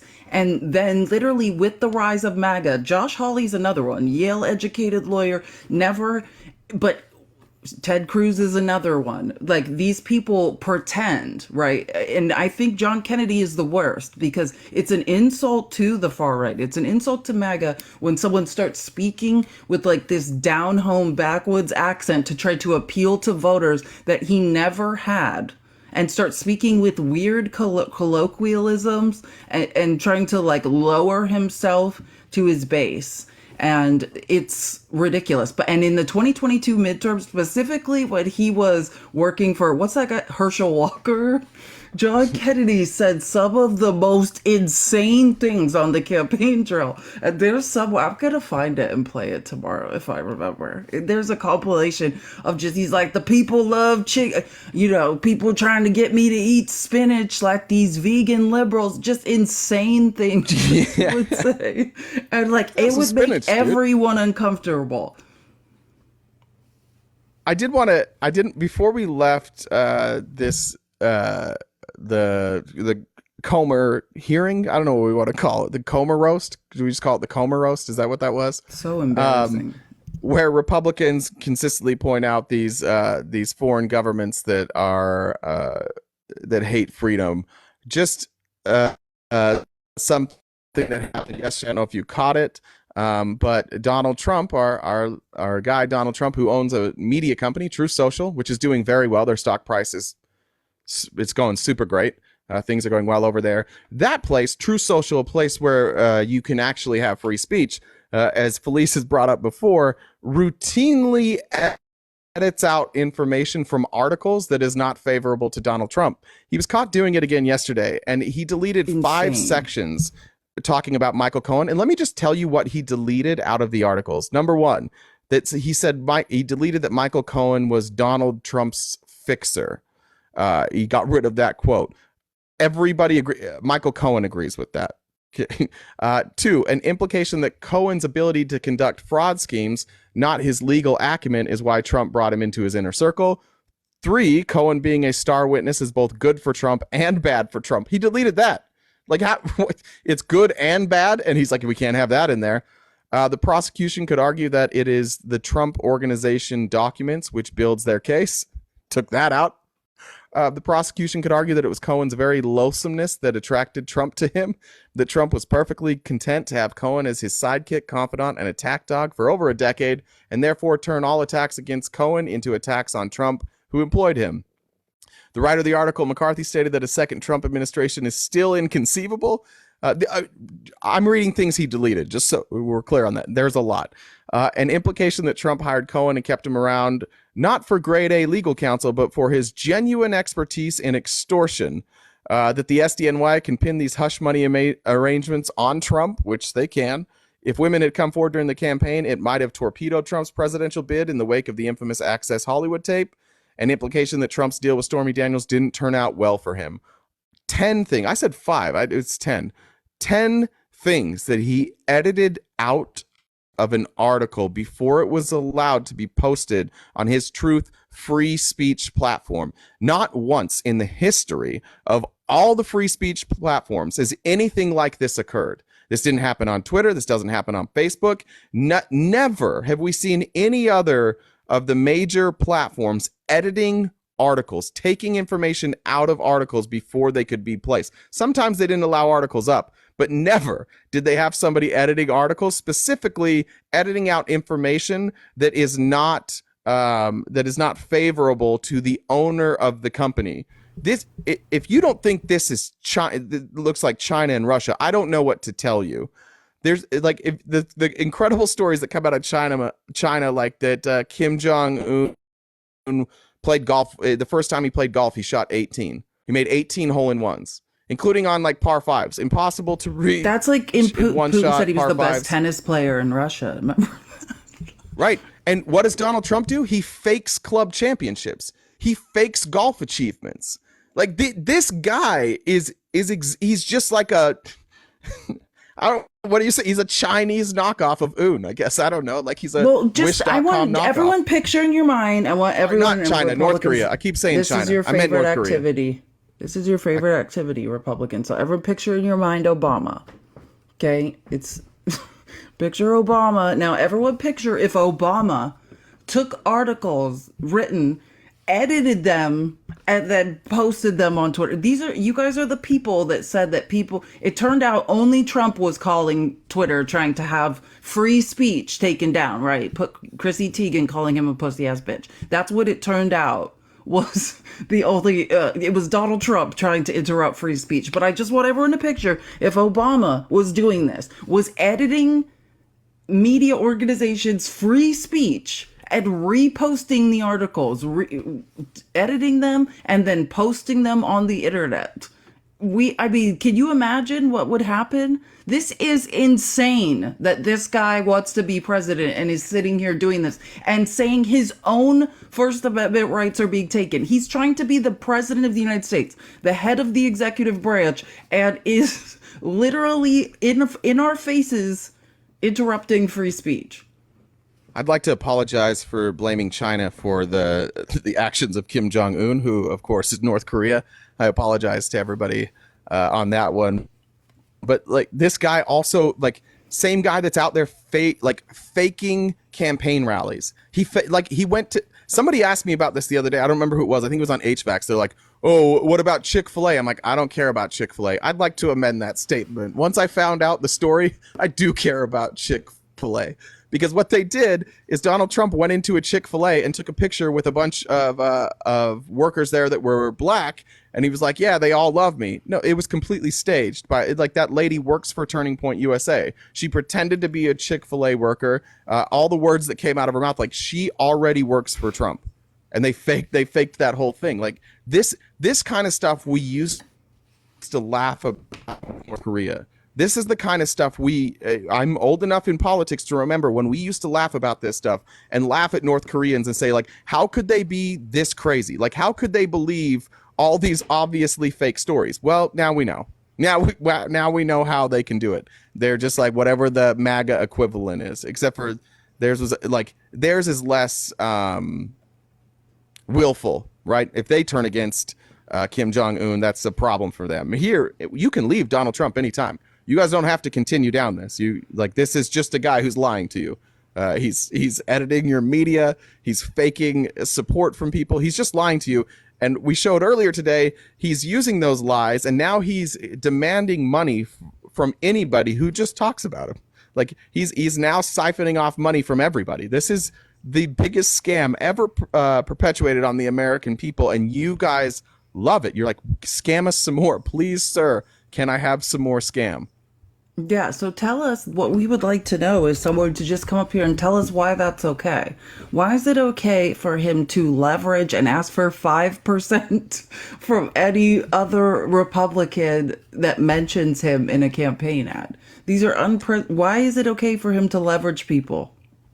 Yeah, and this is the typical Republican response. It's nice to have you, Bizarro. I don't know if you have enough followers to come up. If you do, you're welcome. You know Biden does the same, but worse, right? No. And if that was the case, you would certainly have some examples of times that Biden was editing news stories that were put out on social media and pulling out anything that was critical of him. You would have evidence that Biden was faking club championships. You would have evidence that when Biden went and did his union rallies, that those were fake union workers. Unfortunately, the people standing next to Joe Biden during those union rallies, we'd already seen them before. They had testified before Congress. They're on TV every day during the UAW strike. We already knew those were real union people. He didn't fake that. What you're seeing is Donald Trump recognizing that was a win for Biden and trying to replicate it and trick you into thinking he has that same type of support, which he obviously doesn't. Otherwise, he wouldn't have to fake it. But no, Biden doesn't do that. In fact, in the history of our country, I don't know of any president who has done this. I have no idea.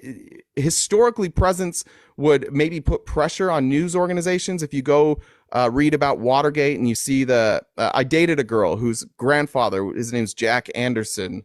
He also covered Watergate, but for not the Post, the other one. And she told me stories and her dad told me stories of driving around, and then they would have to speed around to lose tells from Richard Nixon's FBI. They were following him around everywhere.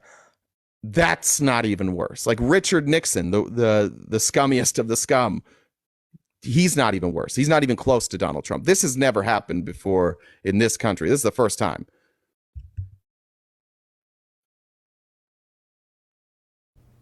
Yeah, Amen. I agree with you. It's unbelievable. That is the question, though, is why can't the line of logic, every argument you make, right? Like, why won't you apply the same argument to Trump and then say, oh, yeah, this is not a great guy to have in charge of our country? That's the question. It always starts with it's just a circular argument, right? It either starts with but both sides or ends with it, no matter how it just loops back around and continues going. It's the same thing with we can't help Ukraine's borders until we fix our borders, but we have to kill any border bill that's brought. It's the same type of circular argument. If you are opposition to anything we're saying, please hop in the box. Until we have opposition hopping in the box, Felice was going to tell us more about this next hearing, and I've got some stuff to add on you went to the impeachment. I am right? done with the hearing. I thought you were going to all my impeachment. hearing clips. Oh, okay. Oh All no, right, so there's no. The impeachment hearing never happened. Like that's this. It didn't happen. Like yeah, it was adjourned. They're not going to have an impeachment trial, and a bunch of Republicans whined about it incessantly. That's the. There's nothing to really show because nothing happened. So let's talk about then just the talking points that Republicans are you're going to hear while you're on Other Lives today. One of the talking points that Ted Cruz, I put up a TikTok about this earlier, but Ted Cruz, Mike Lee, Josh Hawley, they were all up in arms that and I think Mitch McConnell said something to the terms of, oh, actually I have it here. We've set a very unfortunate precedent here. This means that the Senate can ignore, in effect, the House's impeachment. It doesn't make any difference whether our friends on the other side thought he should be impeached or not. He was. And by doing what we just did, we have, in effect, ignored the directions of the House, which were to have a trial that no evidence, no procedure. This is a day that's not a proud day in the history of the Senate. And Mitch McConnell, he is old and maybe his memory is not great, but he should be able to remember back to 2021 when the second impeachment of Donald Trump was happening and all 45 Republicans voted not to have a hearing on his impeachment. This is not a precedent. It's not. This has already happened before. And secondly, what Mayorkas is being accused of is lying to Congress. That's the impeachable offense. Unfortunately, we already did this impeachment. We did it with President Clinton. He was charged with lying to Congress, and the Senate decided that that was not grounds for removal, that just lying to Congress by itself is not grounds for removal. So why would you have this hearing? The Senate's job is to decide whether he should be removed or not. We already have precedent lying to Congress, which it's up in the air whether or not Mayorkas even did that. Like, I don't think he did. I think the evidence is flimsy on that. You have to prove that he knowingly lied, not that he was wrong. Like, you can be wrong in front of Congress, but you can't just knowingly lie. They can't prove that. But we've already done this. This was the right move by Democrats, and you could say it's politically motivated. That's fine. Maybe it was, but it's still the right move. We've already done this. Yeah, and I think largely, like, Mitch McConnell's statement is just so annoying because, you know, Mitch McConnell. Like, Mitch McConnell didn't support this trial. If Mitch McConnell supported this trial, the trial would be happening. Like, those are the facts. What Mitch McConnell wants, Mitch McConnell gets, one way or another. Like, Mitch McConnell's just like, I'm publicly saying what I need to say. If I wanted to make a spectacle would be happening. But I didn't. Mitch the Turtle strikes again, for sure. And also, where are my spectacles? That was how he ended that. There's a man in our beautiful state, Felice. His name is Austin Smith. And Austin Smith is running for District 29. And Austin Smith, if you went to his website, do I have the Austin Smith website up? Let me pull it back up. Austin Smith. I have two more clips if you want to look that up and I can play them. No, it's right here. Okay. One of the things Austin Smith, when you go to his website, it shows his issues. And the number one issue for Austin Smith, a Republican, again, is election integrity. He claims that what happened in Maricopa County was a national disgrace and embarrassment. He believes that you should have to do only paper ballots. And he believes that voter fraud was a massive reason why Donald Trump lost Arizona. Turns out this man, Austin Smith, faked a bunch of signatures to get on the ballot, including some that it appears he faked with his very own hand. And now he was facing pressure to leave the race. He said no initially, and now he's decided to step down. But I went and I looked at his response. He won't fight forgery claims. I was just Googling his name in one of the first articles. He has said claims. He has said, like, oh no, we didn't forge anything. But in the future, this is what's crazy. Just remember, he wants paper ballots. He doesn't want mail-in voting. He said, in the future, I will rely entirely on online signature collections, digital. signature collections. He will no longer rely on in-person signature collection. So what's good for the state, not good with him. But I need to tell you one more thing about this guy. You know who got him into the race? You know who's supporting him? You know who's pushing all this? Our guy Charlie Kirk.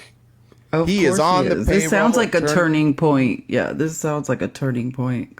He was one of the founders of Turning Point Arizona. He's one of the leaders that Charlie Kirk selected to run Turning Point USA in Arizona, and he is a complete and total fraud. He committed election fraud. He's had to step down now, and once again, it's Republicans. It seems to always be Republicans who are doing this election fraud, and the ones working for Charlie Kirk who won't shut the fuck up about election fraud. It's always them. It is, and everyone can come up. Republicans, now's the time to come up and acknowledge real election fraud. But it is very ironic that it's not a bunch of crazed undocumented immigrants voting. It's always just, some right-wing extremists committing election fraud. Why is that always the case? It's so weird. I want you to see, like, this guy's running in 2024, right? He's running on election integrity, which clearly he's not. He's also running on ending lockdowns. Does he know? Does he not know? Those have been over forever. It's been years. He's campaigning on ending lockdowns and, of course, stopping the illegal invasion at the because I guarantee southern you border. he copied and pasted, you know what I mean, like someone's election talking points from like 2022 or 2021 and just copied and pasted him to his site and like has no idea like what's on there and what's not or something, like guaranteed, because these are just outdated talking points. Like even Carrie Lake is smart enough to be just 24-hour trying to gaslight us into forgetting 2021. You know what I mean? This guy just hasn't got the memo, I guess. He's not too smart. This just in, he's also running on winning the space race with the USSR. He's also running on that. He's a big believer that he thinks that we can beat the USSR and be the first ones to the moon. So he's doing great. Okay. Do you have your clips? I have a question. Oh yeah, well we can play. I don't want to make Mike Johnson look stupid, but I mean Mike Johnson makes himself look stupid, so I just want to point out, like, again, because that's what really is this is coming down to, right? He's separating apart, like, what is it? It's like 4 or 5 bills now we're down to. He's separating into pieces to try to get these different elements of aid packages through. Welcome from Wyoming. Hi, how are you? Good, how are you? I'm good. Hey, I was just listening for a little bit, and as a Republican and a Trump supporter, I 100% agree with you. Mike Johnson's an idiot. So, I mean, there's that. I don't like Mike Johnson just because, and there's a lot of us that are that way just because we support Trump and we're Republicans. We don't agree with everything all of them says, and that's the biggest misconception that people have, that we agree with everything the Republican Party says. No.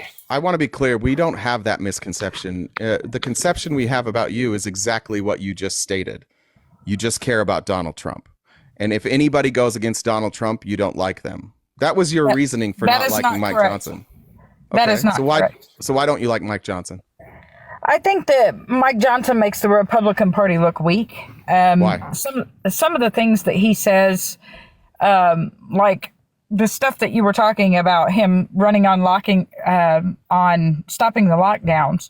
That's wasn't him. Over for months. That was somebody else. That was Austin Smith in Arizona. Yeah. Well, anyway, but the reason I kind of joined your chat is you guys were touching a little bit on the southern border, and the talking about how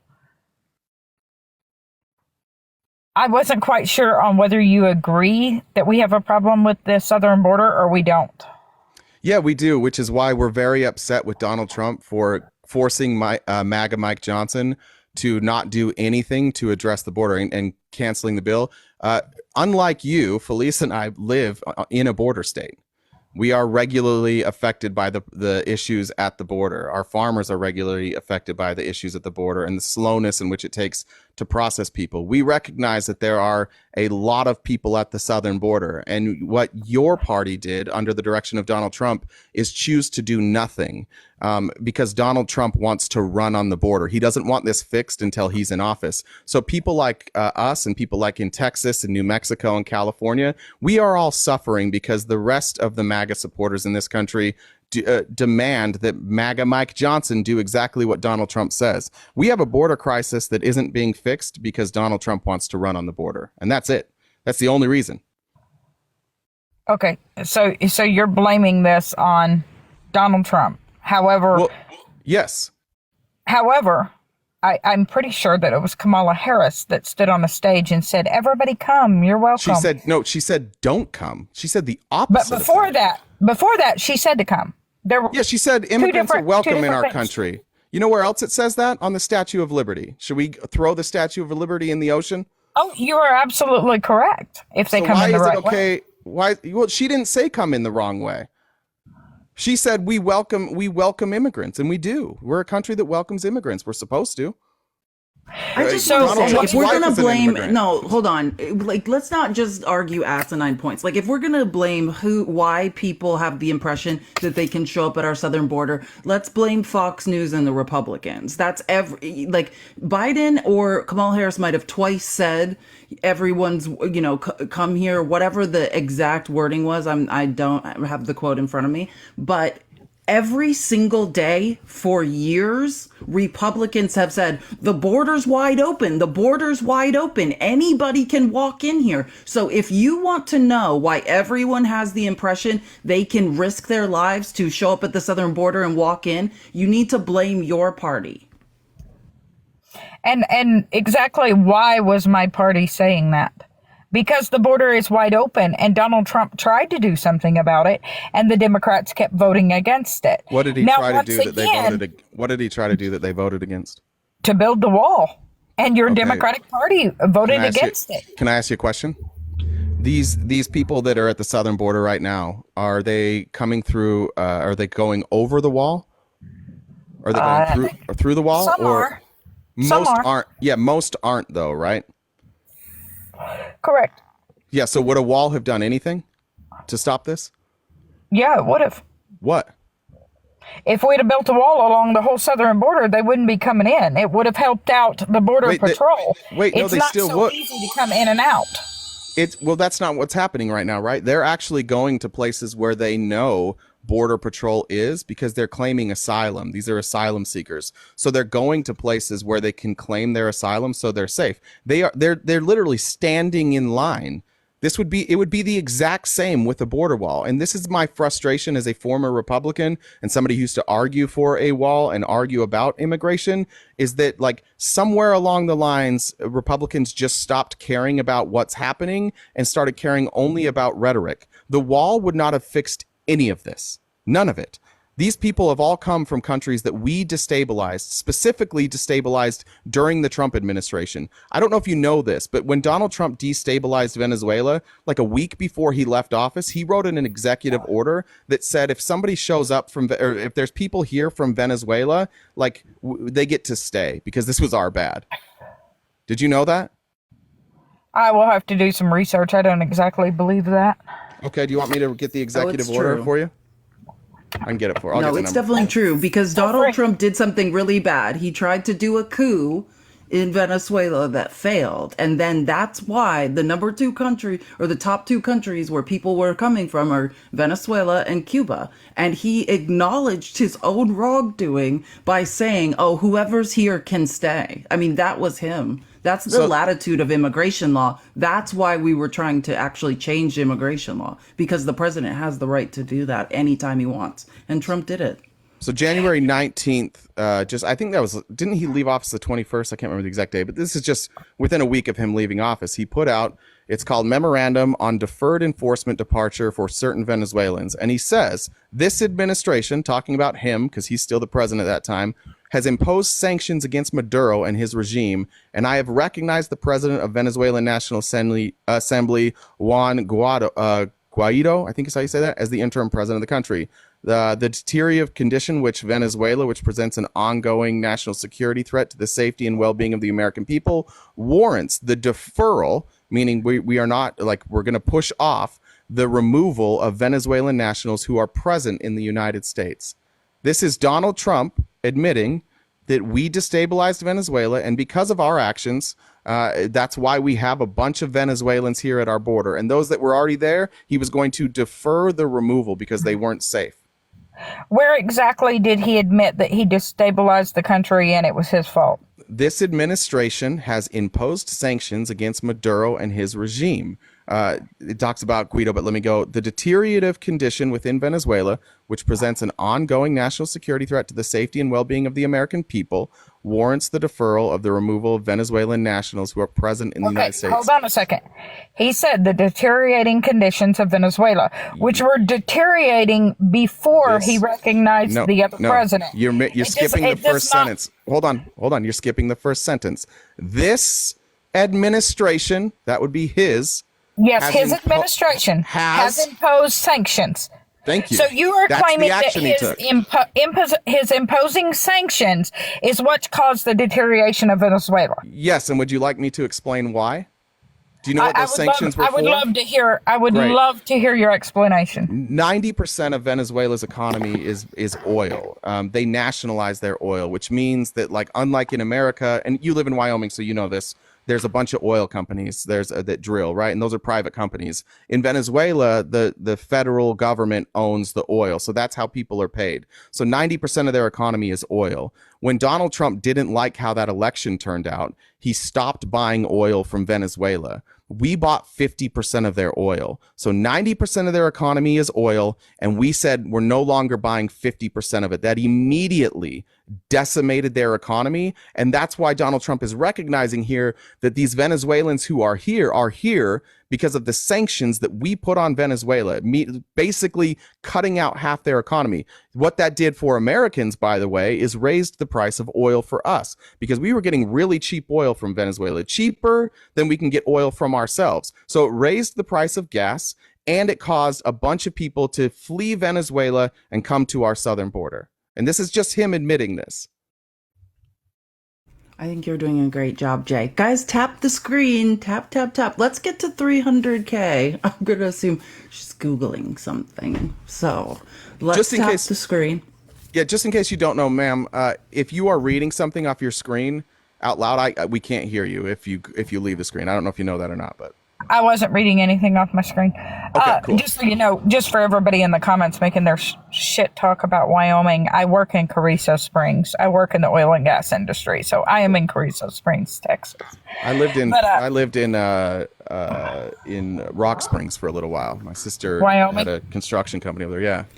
I lived in southern Idaho, like right on the border. I love Wyoming, just to be clear. So he's from Utah. So we're all familiar with the region. No disrespect to Wyoming. Great skiing. Love Targhee. I didn't like it in the winter where the snow, it feels like it never stops snowing, but really the wind just doesn't stop blowing. So the snow never hits the ground. It's the wind in Rock Springs is miserable. Especially on the eastern side of Wyoming. It's like, we always say it's because Nebraska sucks. That's really, Dad, no disagreement here. No, I'm going to do some research on that stuff because I was not aware of this. The only thing that I knew pretty much, and I admit when I don't know something, is I knew about Venezuela and sanctions because of the dictatorship. And so I want to do some research on that because thank you for bringing it up. Not something I was aware of. So I am willing to admit when I don't know something like that. So I love this comment. Why? You're MAGA. You won't change your mind. And that's the thing that bothers me the most. I don't understand for the life of me. I guess it's because I'm a grown up. Why we can't, regardless of who we vote for or how we feel about things, why we can't sit here and have a conversation like we are without it becoming this angry, bitter name calling. I was on a live the other day and this lady, she's sitting there and she's calling everybody maggots and this, that, and the other. And I got on there and I asked her, I said, every time, I said, this is my problem. I don't want to discuss politics with you whatsoever. I said, I want to know why you feel it is okay to sit up here and degrade another human being, but you do not want anyone to do that to you. And I think that's fair, but I do have to ask, like, who are you voting for? Like, this guy does nothing but bash other human beings. At this like, point. What? No, but I know. But Trump, like, how can you be a Trump supporter but also complain that people talk bad about other people? Donald Trump smears everybody. Everybody. Look at your own state. Your state, which is heavily MAGA. From his bully pulpit, he smears people too. And like your state I said loves, in the beginning, hold on, real quick. Your state loves Donald Trump. It's probably one of his most strong states. And you guys got rid of Liz Cheney, and nobody in Washington voted with Donald Trump more than Liz Cheney. But you guys got rid of her because she told the truth about January 6th. That's why we sometimes have a problem. I'm former Republican. All of my family is MAGA. When I left the Republican Party and started speaking out about Donald Trump, saying like, hey, maybe we don't elect somebody who's bragging about sexually assaulting women, I lost most of my friends and most of my family. They will not talk to me. Donald Trump is everything to the Republican Party, which, again, if you reflect on this conversation, you came on and you said, I don't like Mike Johnson because he doesn't go with Trump. And I think you should probably analyze that yourself. Like, do you really know what's going on, or you just like Trump and you're just listening to what he says? Let's put it this way. I'll tell you why Wyoming likes Donald Trump and why I do. As I said, I work in the oil and gas industry. There's a lot of federal land we could be working on, and Donald Trump opened up. I mean, our jobs went crazy. Everybody was working. Biden took office, our jobs went away again. Obama took office, our jobs went down again. Wait, hold on. That's not true. You guys had lots of... Hold on, that's not true. That's not true, though. Work hold on, versus no work for what we do. Donald Trump opened drilling on federal lands. But we had more work than we knew what to do with. But you understand... And then it ends again when we get a Democratic president. You've lived in Wyoming long enough. You know every Wyoming town that relies on oil is boom and bust. And you go through times of boom and times of bust. And that's usually a supply and demand issue. Right? Did Rock Springs? You are correct. Rock Springs had times of struggle during the Trump administration, right? In fact, they started mining that other. I forget what it's even called. They're mining something else now. I forget what the minerals called that they're mining out there now. But again, you're saying we love him because he opened up drilling on federal lands. What about all the other stuff? What about sexually assaulting women? What about trying to overthrow democracy? What about refusing to give documents back? What about these 3 civil cases where it's shown that he's a proven charlatan, he's a proven business fraud, and he was found civilly liable for sexually assaulting a woman, and in the exact way that he bragged about on that Access Hollywood tape? Our frustration is that you guys will love him no matter what, and you would never allow any of these things to go if it was Mike Johnson or if it was Joe Biden. Like, you guys still think Joe Biden's the bad guy compared to Trump. Zero crimes, zero convictions. Joe Biden kept documents and admitted to it. I mean, yes. So why is Trump... Good question. Why is Trump being held liable for it, but That's Joe a good Biden's question. not? He's not.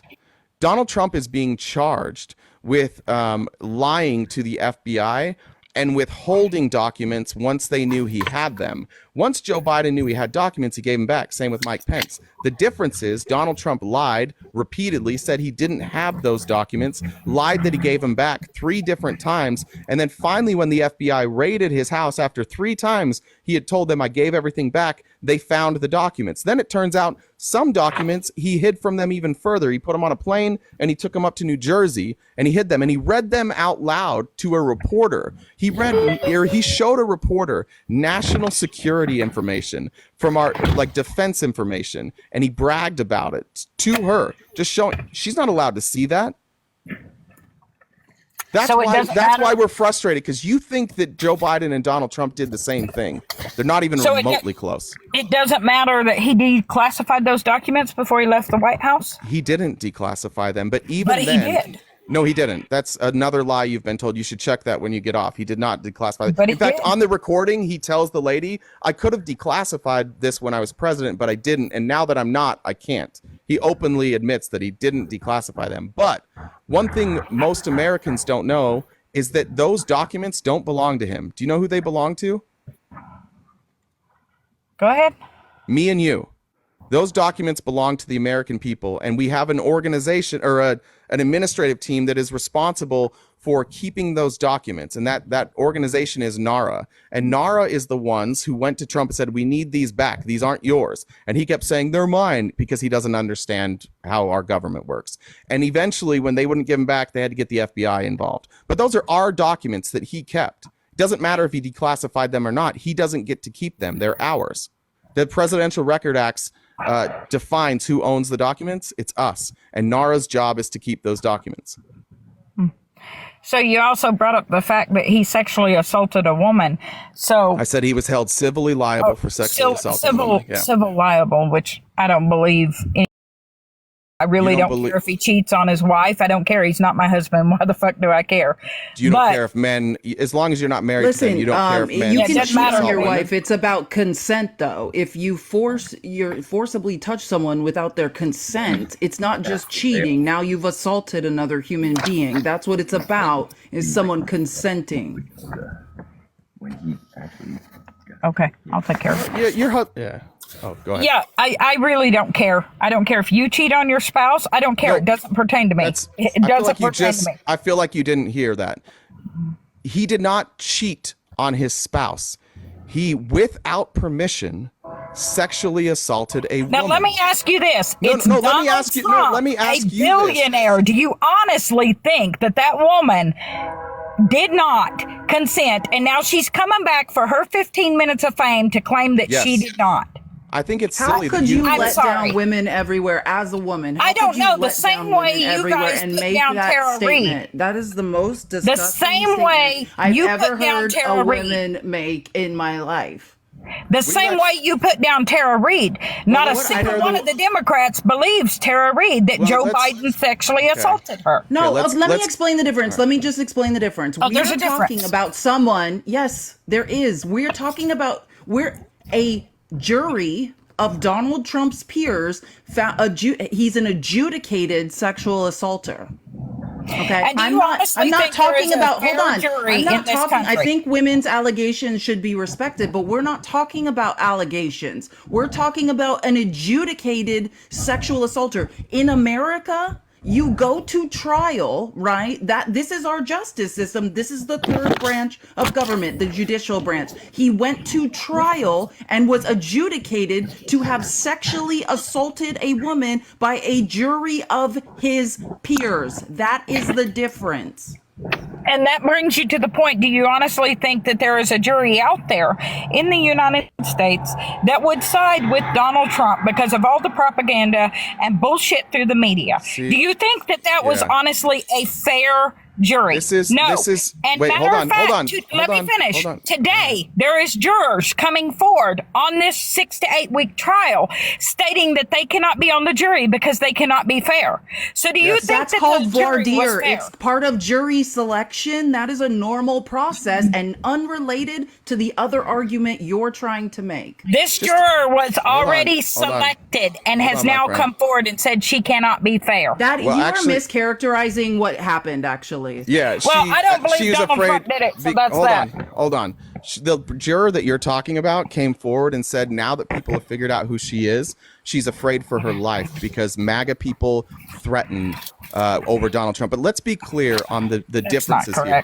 When Donald Trump, let me show you my DMs and tell you how much. Let me show you the people who have tried to leak my address just for talking about Donald Trump. You could you don't know what you're talking about there. But let's be clear about this jury of his peers. Donald Trump's lawyers and the state or E. Jean Carroll's lawyers sat there and they selected a jury, and they each had the same amount of vetoes. They were allowed to put pro-Trump people or anti-Trump people on the jury, but the opposing side gets to veto them. That's the whole point of voir dire or jury selection, is that you go through a questionnaires, and it is very difficult to find jurors for Donald Trump, which is why they've already went through 96 and they need 96 more in New York, because you're right, it is difficult, but there is a process for that. And you're sitting here because you love Donald Trump so much, and you are saying that a person who went to court, had the evidence read, and had a jury of their peers say, yeah, he did it, is the same thing as somebody, Joe Biden, who was accused by somebody years later. That person dropped the charges, fled to Russia, lives in Russia now, and refuses to press charges. If you believe that Joe Biden is guilty of that, that's fine. But we can't do anything about it until it goes to court. Donald Trump went to court and he lost. If you have a problem with Tara Reade not taking Donald Trump to court, or Joe Biden to court, talk to Tara Reade. What do you want us to do about that? Your guy lost in court, and you don't give a shit. Even if Joe Biden did that, you still should. You are a woman. Do you not have daughters? Do you not have daughters? I do have daughters. Okay, well then I need you to. I do have daughters. Okay, then, I'm not done yet. I feel then very I need you to sorry think for about. them. I need you to think I hope about they are earlier. never sexually assaulted.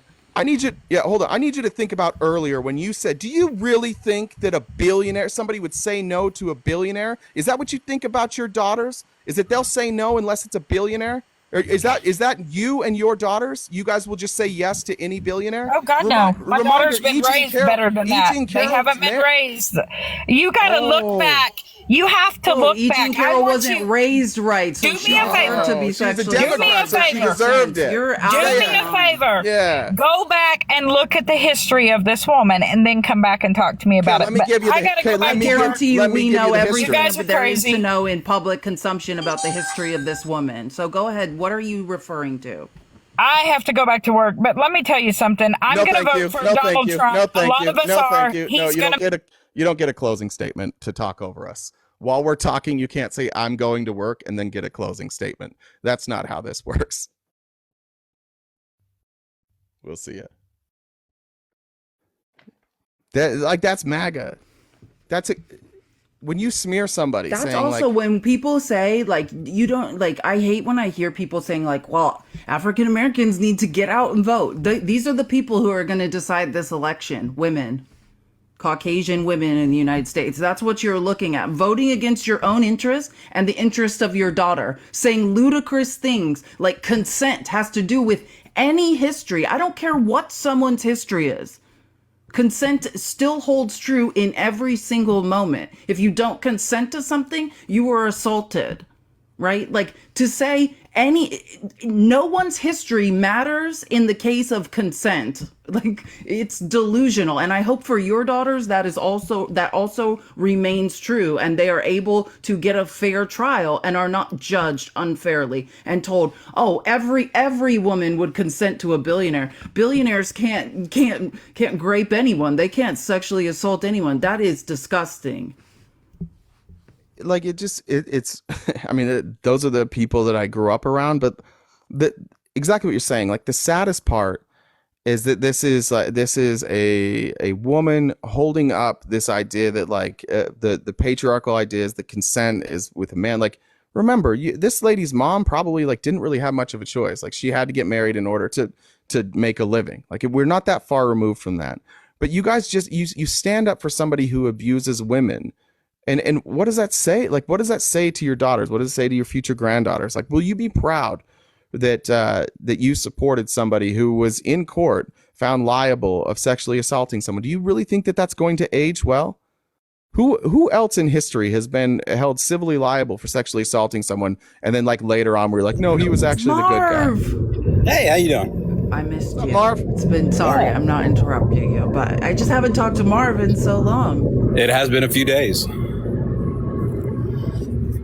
So what's up, my friend? Well, I was listening to you talk about Venezuela and how far off you were on that. It was amazing. Correct it for me. Well, it wasn't Trump's fault. The fall of Venezuela happened before Trump even took office. It seems like maybe you don't know what I blamed Trump of.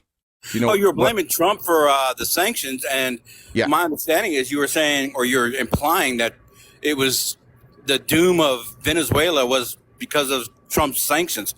Oh, you misunderstood. What I said is because of those sanctions, Venezuela lost roughly 50% of their economy. And so those people had nowhere to go. And that is true. And if you'd like to refute that part, like I know Venezuela had problems long before Trump came in. Like they Maduro is no saint. Starting with the CIA intervention, like in the 80s. Yeah. Right. Yeah. It didn't start with 100%. Here's the thing. But Donald Trump agrees we agree with me, you. Marv. Like Donald Trump wrote an executive order agreeing with me. It's a weird thing for you to argue right now.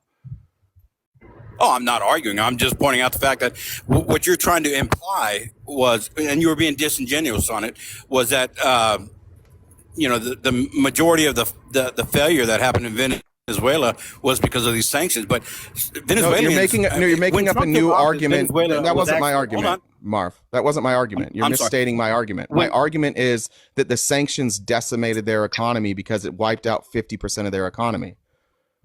Their economy was already decimated to the point where they were trying to raise rabbits so they can feed their people. Correct. And then Donald Trump slapped sanctions on those exact people and wiped out 50% of their remaining economy. I agree Venezuela was already in trouble, but the reason Donald Trump allowed those Venezuelans who were displaced and came here to stay here is because he recognized in his own executive order that the actions that he took resulted in a bunch of Venezuelans needing to come to America.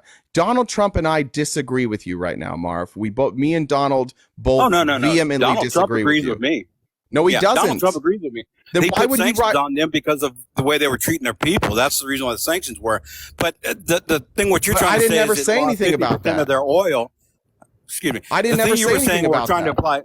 Excuse me. The thing you're trying to imply is that No, stop saying what Donald I'm trying to Trump- imply and just stick to what I said. Stop trying to create new meaning out of the words that I said. It's very simple. Donald Trump slapped economic sanctions on Venezuela, stopped buying oil from them, and that was 50%. We bought 50% of their oil. Oil is 90% of their economy. So a place that was already struggling, a place that already had too many poor people, we wiped out 50% of their economy. And then Donald Trump said in an executive order, memorandum, hey, I'm deferring the removal of these people because of my administration's sanctions on Venezuela. Me and Donald Trump disagree with you. Oh, I agree with Donald Trump. What I'm saying agree is with me. When you're saying, oh, no, well, here's the thing. What I'm trying to say, you won't let me. Because you keep saying what I'm trying to imply, and I'm telling you that's not what I'm implying. I'm not implying How do you know? I haven't said anything. There anything. is, you keep You saying haven't let what me you're say trying anything. to. You start every sentence with what you're trying to imply. Exactly. Okay, and I'm telling you, I'm not implying anything. I'm stating the facts as What Donald you're Trump trying to repeated them. say is that it was Biden or Trump's fault, which it wasn't. Trump placed a sanction on them. That is correct. And you're saying that 50% of their production of fuel or oil is what hampered their economy. Their economy was trashed before that even happened. I number already one. said that. Number I already two. said that. Excuse me. Number two. Not excuse me, Marv. The No, majority, Marv, it's like you don't the listen. All majority right. of the oil All right, that Marv. they were producing. No, I got to mute you for a second. Marv, this is not your platform. This is not a place for you to monologue. Stop saying the same shit over and over. You and I agree that the economy of Venezuela was already in trouble. Stop pretending we disagree about things that we don't disagree about, Marv. The economy now of let's move on Venezuela to the was oil. already in trouble, and then Donald Trump made it worse. That's my claim. Can you refute that? Did things get better or worse for Venezuela after after Donald Trump put those It sanctions was so on? bad. Did it get better or worse? It stayed the same. Did it No, stay the Marv, same? Marv, come Oh, on, it absolutely that's not stayed the same. true. You know Marv, what? When they took it's over the oil empirically- production, it's empirically the government, false. every time the Marv, government that's takes over a empirically false. resource, Don't argue. You can't win that argument. Like Every we time know. the And government we takes also over a know that resource- immigration from Venezuela, when we stopped buying the oil. Following that, there was a mass exodus from Venezuela, and they showed up at our southern border. Marv, that stuff can't be debated. I'm not debating that. We were buying 50% of their oil. We ceased to do that. It devastated what was left of their economy. Their Mark, I oil used to live in production- South America. Hold on. was degrading. South American countries' economies are depressed, especially if you're trying to compare it to the United States, the #1 GDP. Of course, no, their economies aren't doing well. Still to this day, you're acting like raising rabbits. Rabbit is a delicacy in South America. So is cuy, which is like what you would consider a woodchuck. No, stop laughing, Marv. You have no idea what you're talking about. Have you ever lived in this Central America for years? Did you have? Yeah, that's which has nothing to do with Venezuela. But keep going, Marv. That's a different part of the world, Marv. Keep talking. Let me guess, Marv, on a military base. You don't know what you're talking about. No one's debating that South American economies prior to Trump were depressed. No one's debating that. But you cannot deny empirically that when we stopped buying 50% of their oil, their economy was devastated and a power vacuum was created. A power vacuum. It was devastated before we got there. Their oil production. You know what power vacuums are, Marv? You're going to argue that a devastating economy does not create a power vacuum? Another dumb argument. The government's oil production was dropping before Trump did anything. Marv. You're trying to say that Trump caused all that human famine. It didn't. Marv, stop pretending we don't agree that Venezuela was already in dire straits before Donald you Trump for saying that for the first time. I've said that 10 goddamn like times. 5 times. You don't listen when women talk. You do not listen when women talk, Marv. We said that over and over. He said it 3 times, and then I interrupted him and said it 2 more times, and then for some reason on the 5th or 6th time you hear it. It's unbelievable. I said it slowly. I said it's really slow that time. Marv, that Venezuela was a country that was in free fall. On the verge of a civil war. Okay? They were in free fall. Yeah, and then Donald Trump slapped sanctions on them, which made it worse. Thank you. It didn't help. I've been saying that the whole time. That's absolutely correct. Chat, thumbs up if that's literally what I've said the whole time that Marv's been arguing. It didn't make it worse. It was already bad. You don't think it made it worse? It absolutely empirically made it worse. I keep saying, don't die on a hill, Marv. Don't die on a hill that you can't even defend. They're eating out of trash cans before that even happened. Marv, before they were raising chickens and now they're eating. And so then they took the trash cans away so they couldn't eat out of them. Stop, Marv. They're still eating out of them now. Stop. This is the most unintelligent argument of all time. He's like, oh, they already had it really bad, so it doesn't hurt to make it twice as bad. No, not really bad. Just hammer them. No, wait. Let me ask you a question, Marv. Let's talk about you real quick, okay? Let's talk about me. Yeah, let's say and I'm not accusing you of this. But let's just say like you get a pay cut at your job, right? Let's say you're making $100,000, and then now you're making $60,000. That's a pretty big pay cut, right? Okay, now imagine that somebody came in and took half of that 60,000, and now you were getting 30,000. Would you say that it was that having $60,000 and $30,000 to live on was exactly the same, that you had hit rock bottom at 60,000? So when you got to 30,000, who cared? Okay, well that's how dumb your argument sounds. Because what we're saying is that Venezuela was in really bad shape, and zero doesn't make sense. They were at zero. They're not getting nothing. Wait, Marv, they were at zero what? Before Trump even did anything. Zero what? No, zero what? They were at zero what? They were all out of jobs before Trump even did anything. What are you measuring? They were at zero what? No. Let me ask you a question now. No. Answer this one first. They were at zero. Sorry, somebody takes $5 from you. Marv, you don't get to. I will gladly answer your question after you ask But also, mine. Marv doesn't understand socialism. Yeah, oil was nationalized, and so that helps support the people, because the people own the oil under the ground. Not in America. We let capitalists take our oil that actually belongs to us. So Marv doesn't understand that in social countries, when you nationalize a resource, because all the people own it, then when you sell it, say 50% of that to the United States, that is what people are living off of. That's a resource the people own.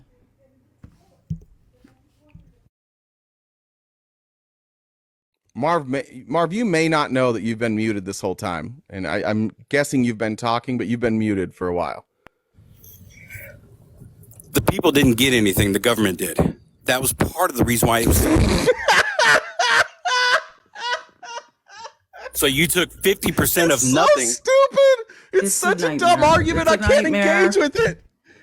It paid for whether the government kept a majority or not. It doesn't matter. If the government had 90% and they were only trickling some of it down to the poorest, and now like they lost half of that, that's less money that can go to the people. Even if the government was already corrupt and keeping a heavy share of it, less money is worse. It's always worse, Marv. And you're standing up here looking stupid just because you're a Trump person.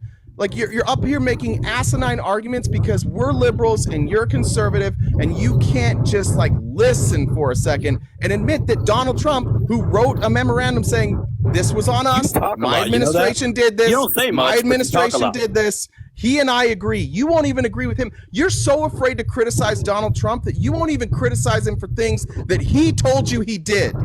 You won't even, like, he told you he did it. You're like, he didn't do it. He said it. I read his words. You talk a lot, but you don't say much. Far up his ass. You don't even know what he does. You have no idea, Marv. None. He said he took away 50% of their oil. Fair enough.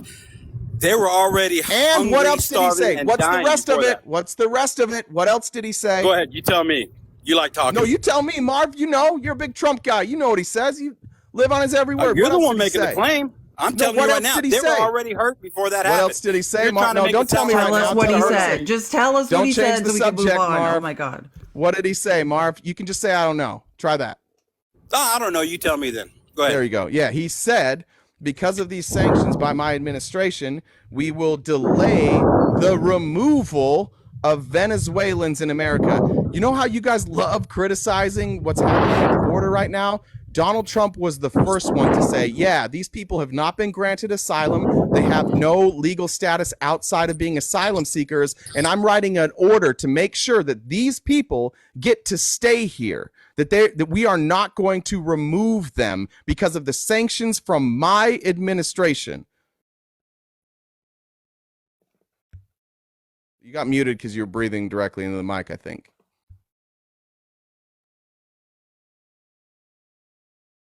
Marv, you're on mute there. I'll invite you to unmute.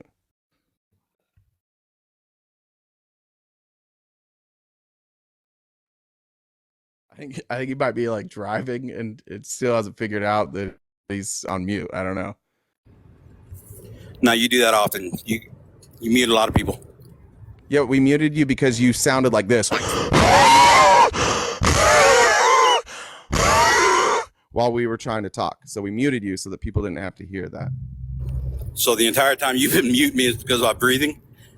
No, you muted me the first time because when I was trying to talk, Marv, it's not us. It's not the two people you're talking to. But it's not actually us.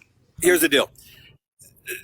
Allowing a few people to come in. Are you going to respond to what I said, or are you going to a new subject, Marv? Are you going to a new subject, or are you going to? I need you to respond. What would you like me to respond to? Donald Trump.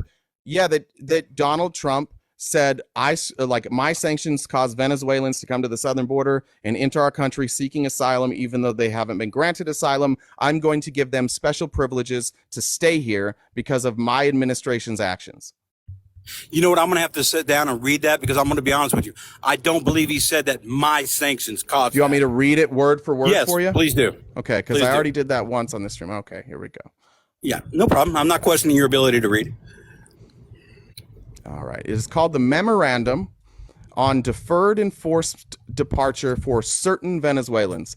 This was issued by Donald Trump on January 19th, 2021. He said this administration has imposed sanctions against Maduro and his regime. They recognize the president of the Venezuelan National Assembly, Juan Guaido, somebody told me, as the interim president of the country. The deteriorative condition within Venezuela, which presents an ongoing national security threat to the safety and well-being of the American. Yeah, sure. Okay, because I have a question. Yeah. Where does it say that he caused that by his sanctions? This administration has imposed sanctions. Right. That's where it says it. Okay. That caused, go ahead.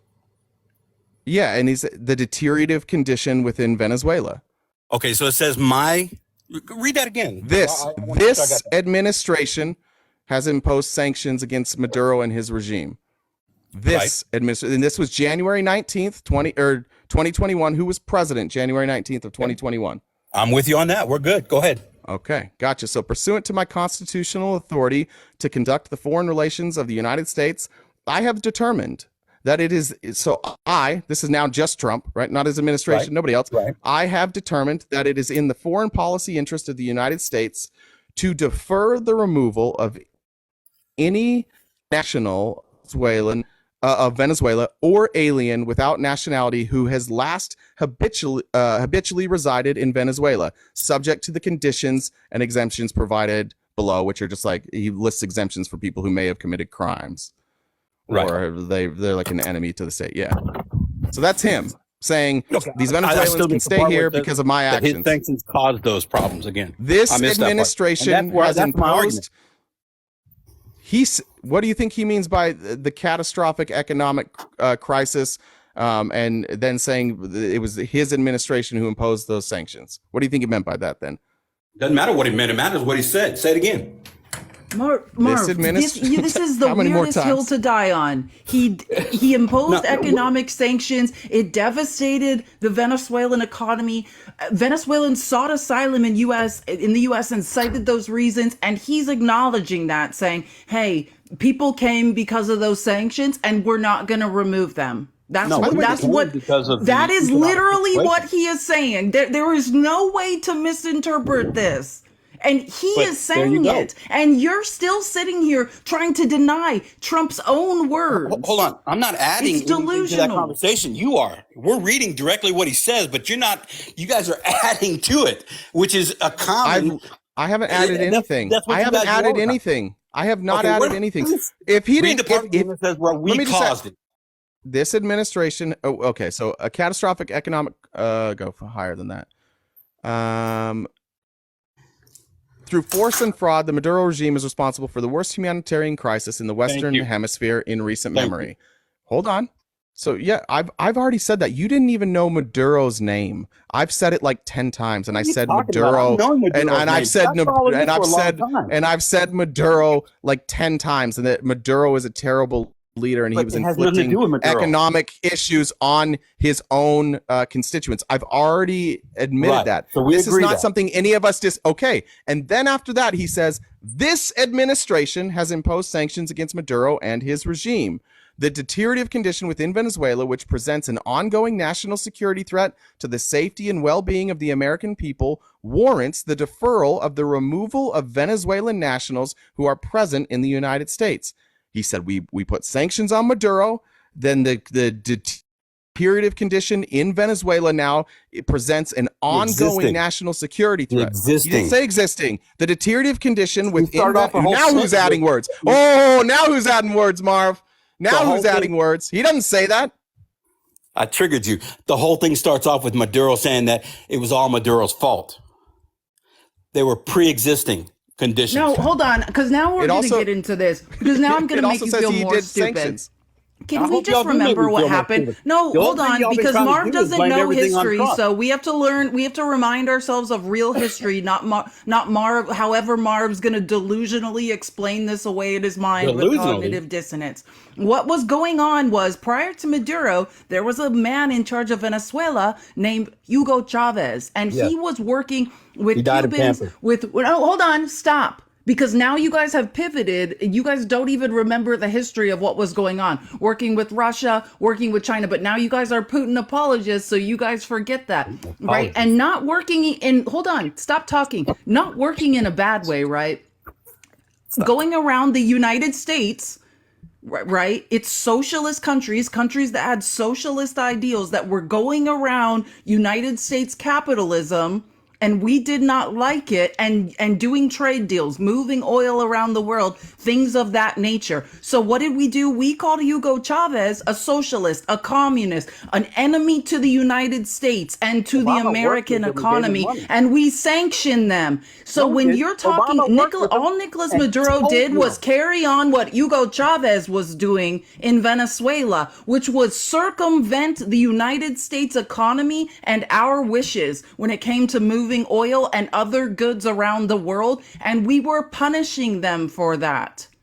Okay, we were not punishing Chavez for nothing. Yes, we Obama were. can- That's what sanctions are, Marv. You're gonna have They're to give me a chance to talk. punishments. They're economic punishments, Okay, Marv. Obama physically gave. Here we go again. Marv money. doesn't know anything of what he's talking about. So when we say Maduro was ruining the economy, what we mean is they weren't playing as nice as America wanted, right? They weren't shipping their oil exactly where we told them to, when we told them to, or how we wanted them to. Obama paid Chavez so that we can get that oil. Matter of fact, said I'd rather get your oil than ours. Yeah, Trump was also buying that oil. Obama said that. Yeah, and Trump kept buying Exactly, it. as was Trump. Yeah, and then God, Trump put Marv. a sanction on him. Which So blame Marv. So wait, because let's their listen to economy Marv. was Let's screwed listen to way before Marv. then. Let's listen to Marv acknowledge that Trump was buying a communist, socialist oil. Go ahead, That we Marv. paid Say for. it. Trump was buying oil from communists. Say it. And he sanctioned them, Say correct? it, Marv. Nope. You want to go to Obama. Say Trump was buying oil from communists. He was buying oil from them. There we go. And we sanctioned them, right? Did you know that the Obama administration sanctioned Venezuela? I also know that they paid. No, did you know? Venezuela. No, did you know that? Don't. This is the crazy thing about it. Like Marv, have a conversation like a human. Meaning, when I ask a question, answer the question I asked, and then if you want to ask a question after that, feel free to do so. I'll answer it. But did you know that Obama put sanctions on Venezuela? That's absolutely incorrect. So far that we've been Okay, in 2015, the Obama administration imposed asset and visa sanctions against 110 Venezuelan individuals and 8 entities in August. Yeah, there we go. You bully everybody. Well, because when you say that that didn't happen, Marv, if you say something didn't happen that did, you're feeling it. I'm gonna. Did he impose sanctions on Venezuela? Yes or no? Yes, he did. Did he also pay them to make sure that we get their oil from them? Yes. And what So did we that both do for? agree on it. I didn't say Yeah, but I otherwise. liked that. I liked that because it made oil cheaper. Okay.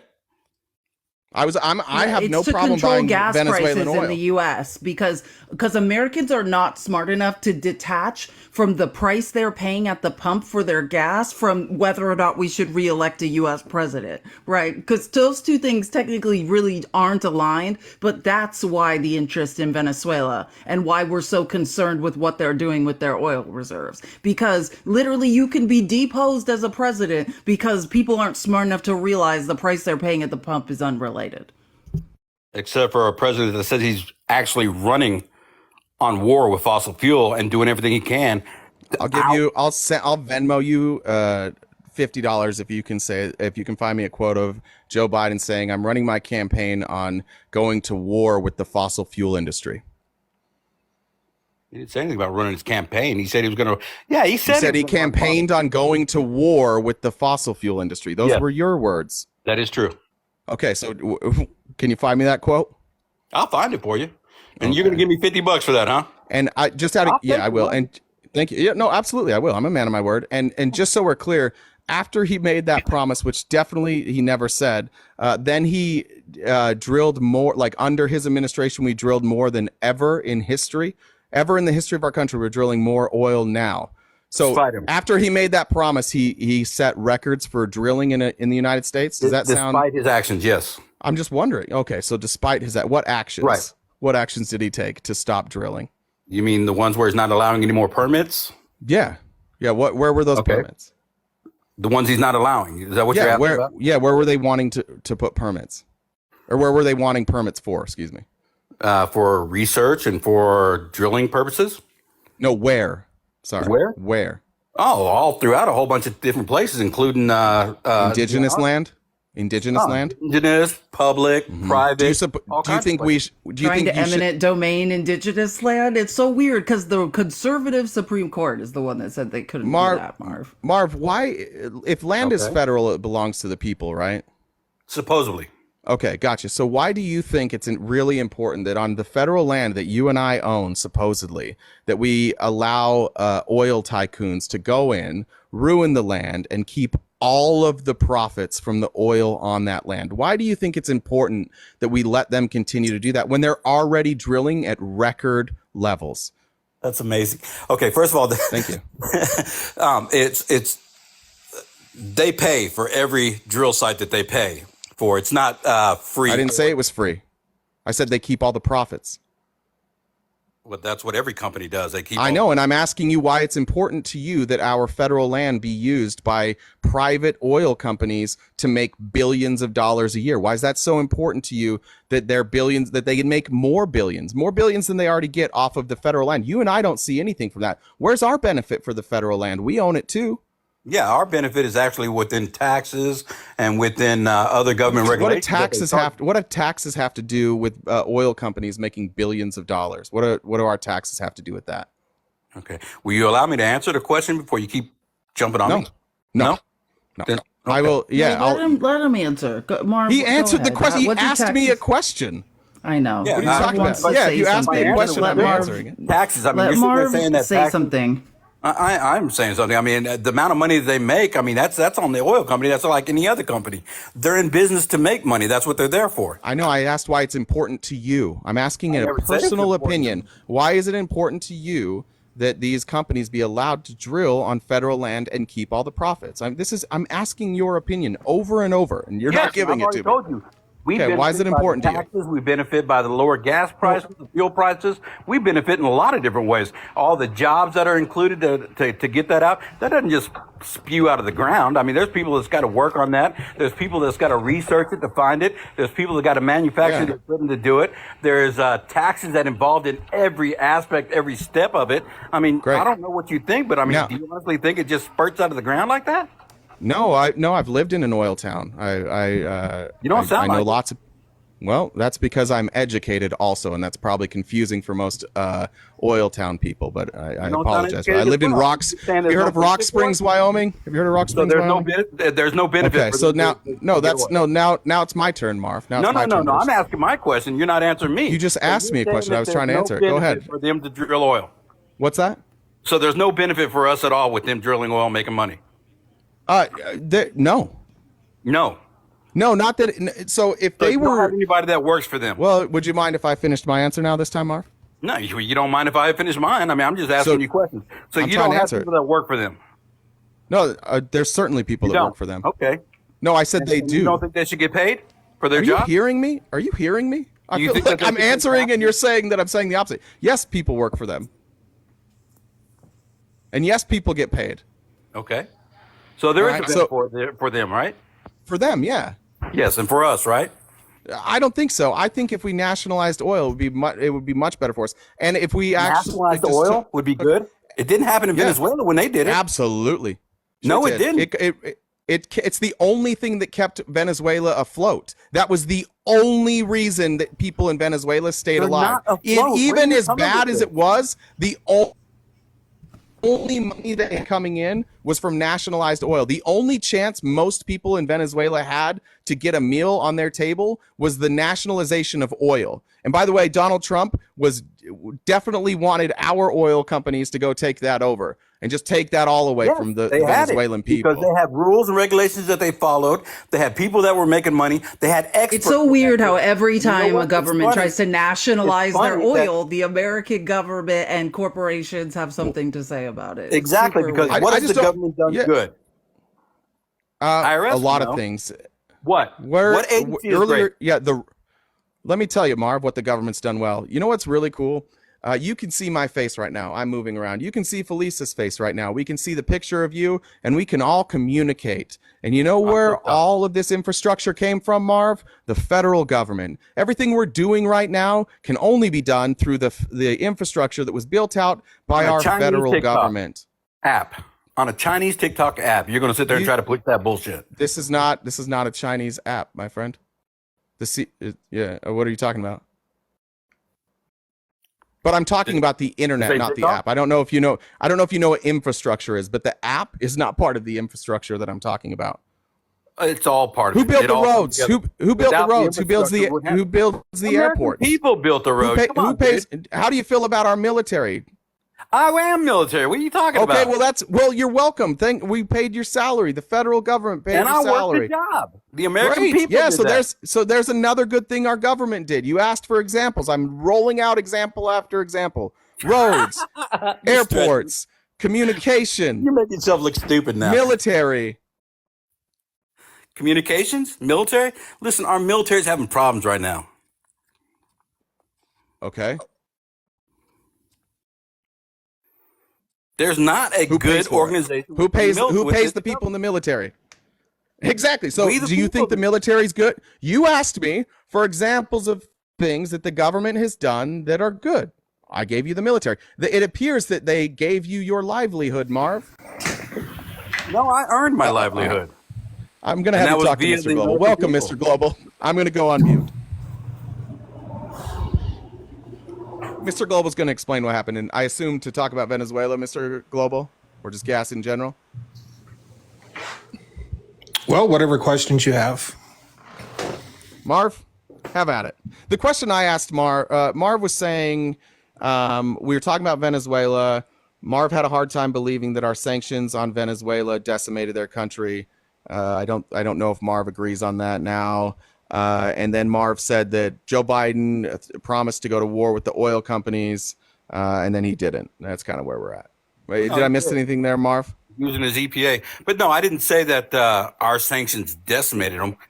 They were decimated before our sanctions kicked in, as far as Venezuela goes. Because and then they things had got been worse. Being sanctioned by also the Obama administration, right? During Hugo Chavez's administration. This is the long ongoing battle that did not, Nicolas Maduro did not start with America, right? No, it Marv? started with Chavez. That's true. So stop. Like if you want to see history as like a global, like far-reaching thing, then I'm open to that. But you're just using it to we already covered that, right? Obama was also sanctioning Venezuela. That's why there's a long history of us messing in the Venezuelan economy. What's being implied was that Trump decimated their economy, which he didn't. It was decimated before Trump even showed up. That was my point from the get-go. Marv, nobody's argued that. The question is, did it get worse? Why won't you just admit that it got worse? Everybody agrees it got worse. Statement is it hadn't gotten better. Once you hit nobody's claiming that it got better. We're claiming it got worse. Flat bottom. How much lower do you go from flat bottom? Well, if their oil was cut in half by 50%, like their ability to sell oil was cut in half by 50%. You know what would be worse than that? If it was cut by another 50%. You know what would be worse than that? If it was cut by another 50%. Every time you cut their ability to sell oil, it gets a little bit worse, Marv. Nobody's arguing it got better. Nobody's arguing the points that you think we're arguing. We're simply saying that Donald Trump put sanctions on Venezuela, admitted it, and then said, because of what I did in Venezuela, in response to Maduro, because he was responding to Maduro, this administration's sanctions, he says it. In my response to Maduro, the actions of this administration displaced thousands of Venezuelans. And so because of that, we're not going to send them back to Venezuela when they're here. We are removing the requirement to send them back to Venezuela. Because Venezuela's economy was devastated. Yes. Not because of what I did. That's well, not what. Why did he say that? Mr. Global say something so we can all learn something instead of Marv arguing the same acidine point that makes no sense.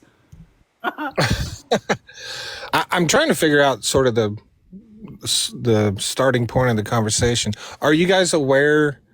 I don't know if this brought on this conversation. Are you guys aware that I believe yesterday we reimposed sanctions on Venezuela? Is that what started this?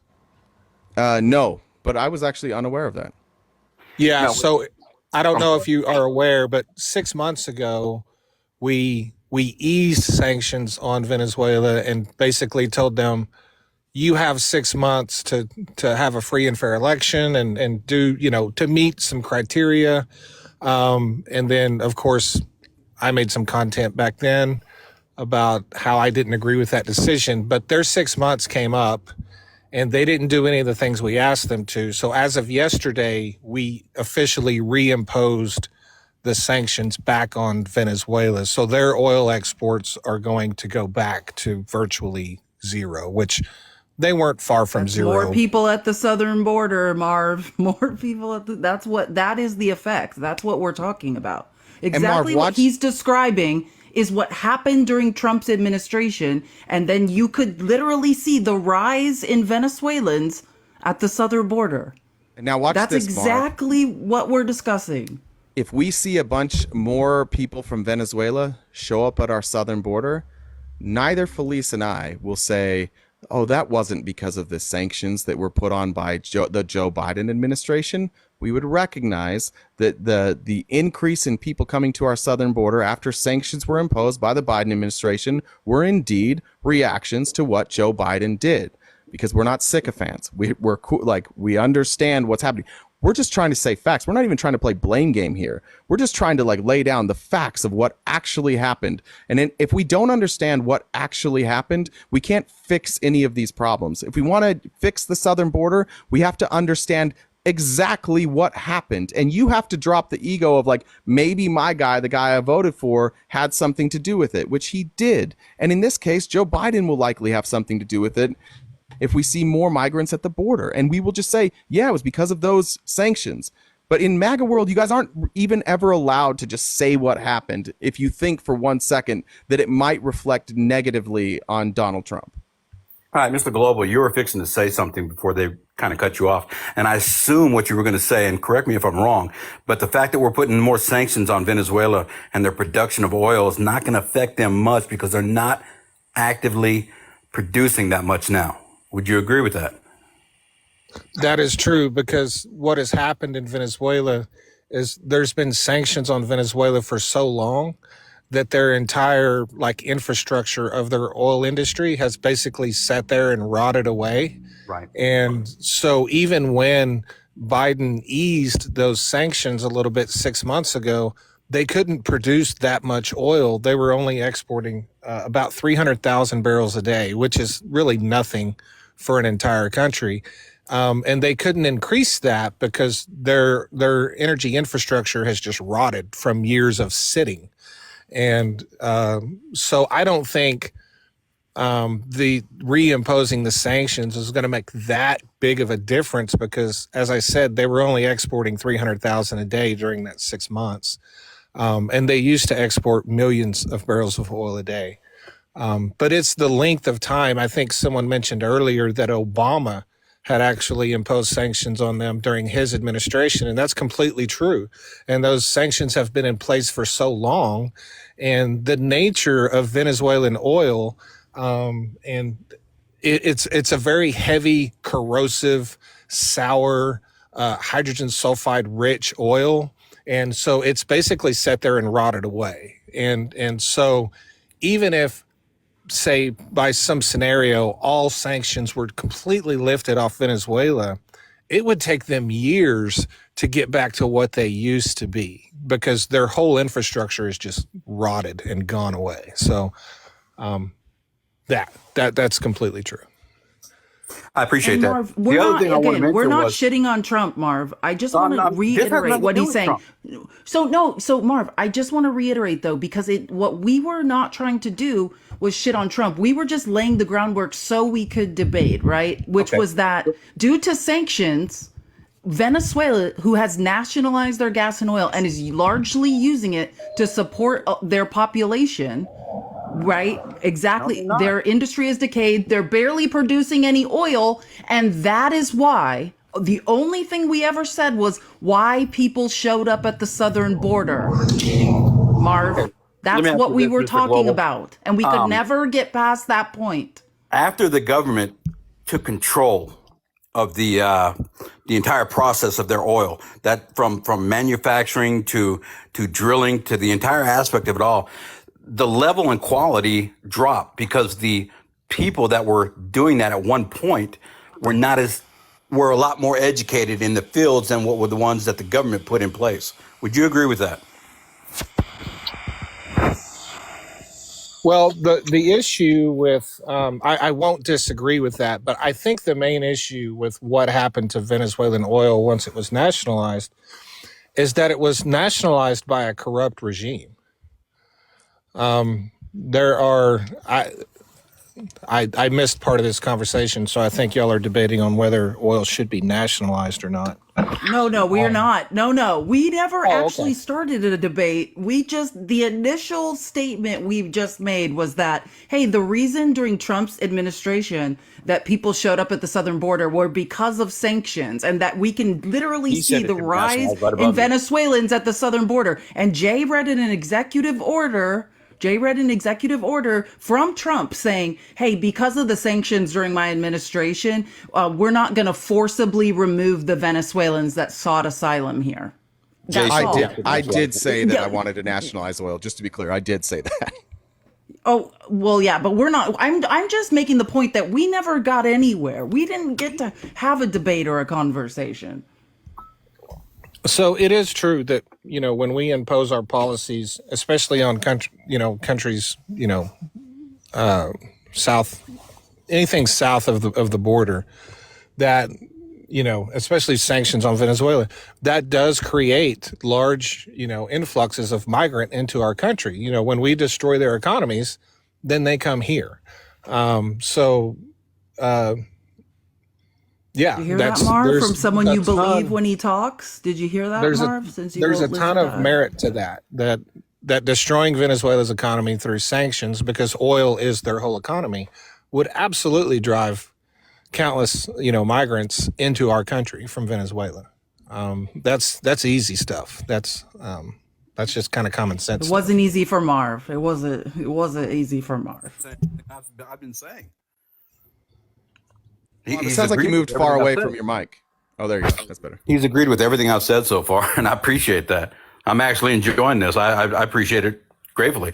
The timeline, like he said, when Obama and the dictatorship and the ruling government at that time destroyed everything. What you're trying to say and what I'm saying is just like what just happened. He just sit there and said the same thing I said. The sanctions are not going to do anything to the people right now because there's really not much it's affecting. But you're trying to imply, and that's what I started. Oh, no, Marv, stop, Marv. You're not doing it. You didn't know about those sanction, Marvs. We were never talking about sanctions that were reinstated yesterday, Marv. Don't try it, please. This is being recorded, Marv. You didn't know about those sanctions until he came up here and told you about them. That's not what we were talking about, Marv. We were talking about Trump sanctions during his administration that Trump himself admitted brought people to the southern border.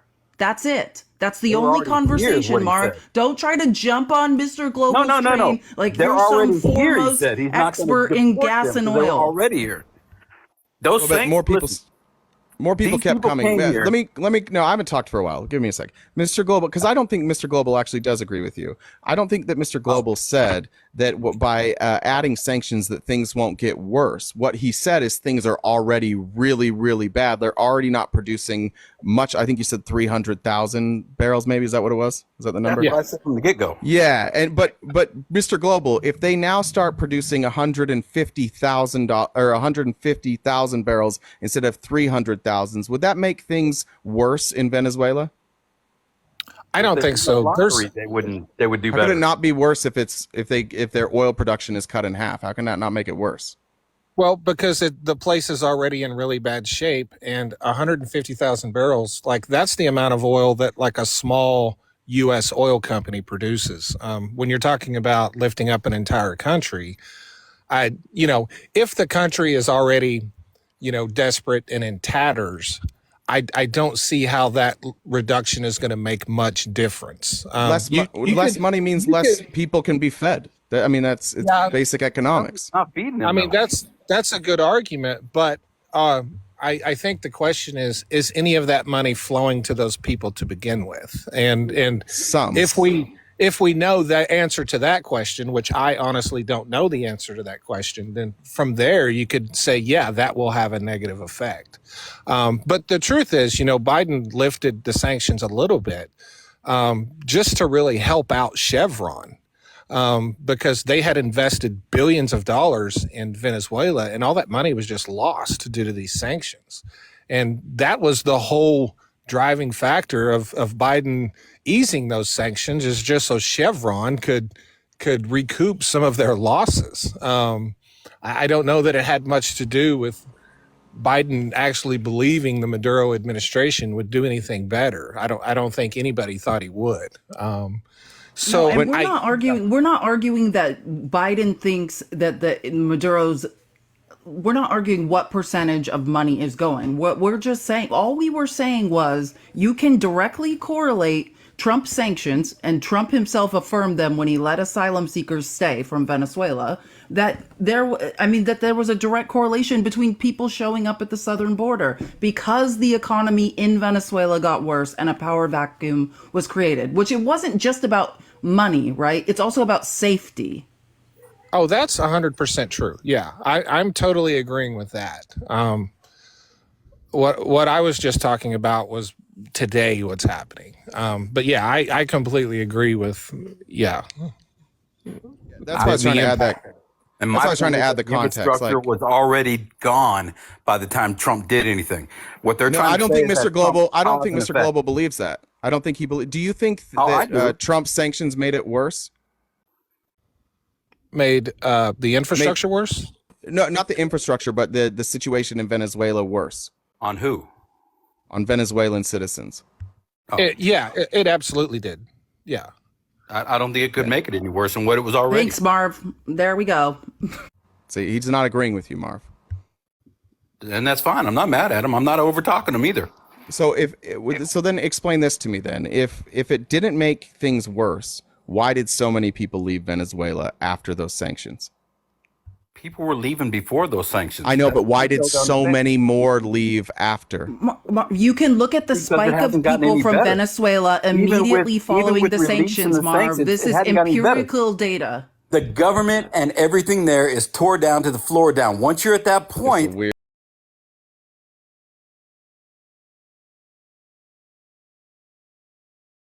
it's a weird hill to die on, man. It's really weird. It doesn't make any sense. You're like, I don't even like. You're not making any sense Marv, at all. Following we see the the Trump numbers. sanctions, you can see the literal spike of Venezuelans at the southern border. This is not something that can be denied. This is empirical data. When Biden took over, you can see the spike. Yes, in 2021, But Trump you can wrote see a spike everywhere. Yes, wait, but Marv, he wrote that memorandum. There's a spike of Chinese coming across right now. Marv, not in the middle of the sentence, okay? He wrote that Marv memorandum. needs to be racist against Chinese people real quick, Jay. January 19th, 2021, just within a week of when Biden took over. Trump was already seeing the impact of those sanctions, and that's why he did that memorandum. Likely so that he could point to that memorandum if people ever looked back and were like, hey, you caused this. He'd be like, well, I specifically took care of them. It was a real cover your ass move on the way out. It's amazing how you guys won't allow Biden's name to be brought up for you. Maybe you should stick on subject, and when you're getting when a point is being made right now, and I know it feels uncomfortable in your tummy but maybe stay on subject and don't play whataboutism and engage in the conversation. Yeah, you literally said what about. Your sentence started with what about. That's called whataboutism. The spike started. So under again, Biden. yes, that spike started under Trump, and it's been going since. And Trump already wrote down, hey, this is on our administration caused this. He already told us that. You disagree with me, Felice, Mr. Global, and Donald Trump on this. But Marv is the expert here. Marv's the expert on all of this. You read a statement that never said Trump my from fault. Donald Trump. That never said it was my fault. You assumed it. You added words. And that's what you guys do all the time. Yeah. This administration has imposed sanctions against Maduro and his regime. And I have recognized Juan Guaido as the interim president of the country, the deteriorative condition within Venezuela, which presents an ongoing, that means while he's writing it and into the future, hold on, nope, I'm not there yet. Ongoing national security threat to the safety and well-being of the American people, the ongoing into the future. This warrants the deferral of the removal of Venezuelan nationals who are present in the United States. I think the problem is you don't know what most of those words mean. I think that's where the problem is you've implied a lot of stuff that didn't make that wasn't said. I've literally read You it word for implied word. that There's it was no Trump's implication. I fault. read the goddamn paragraph word for word. How's that Yes, and then implying a while anything? ago you added words to that paragraph. If you don't, Because you don't already forgot understand that. big words, and I have to help you with what them. we learned Big from word? there is the guy who's saying he's going to mass deport 10 million people in this country who are undocumented, right, is pivoting now? allowing Venezuelans who were undocumented or seeking asylum in the United States to stay in the United States on Right. his way out. That's what we're Right. listening to. And him Then- citing the reason was the sanctions he imposed on that country.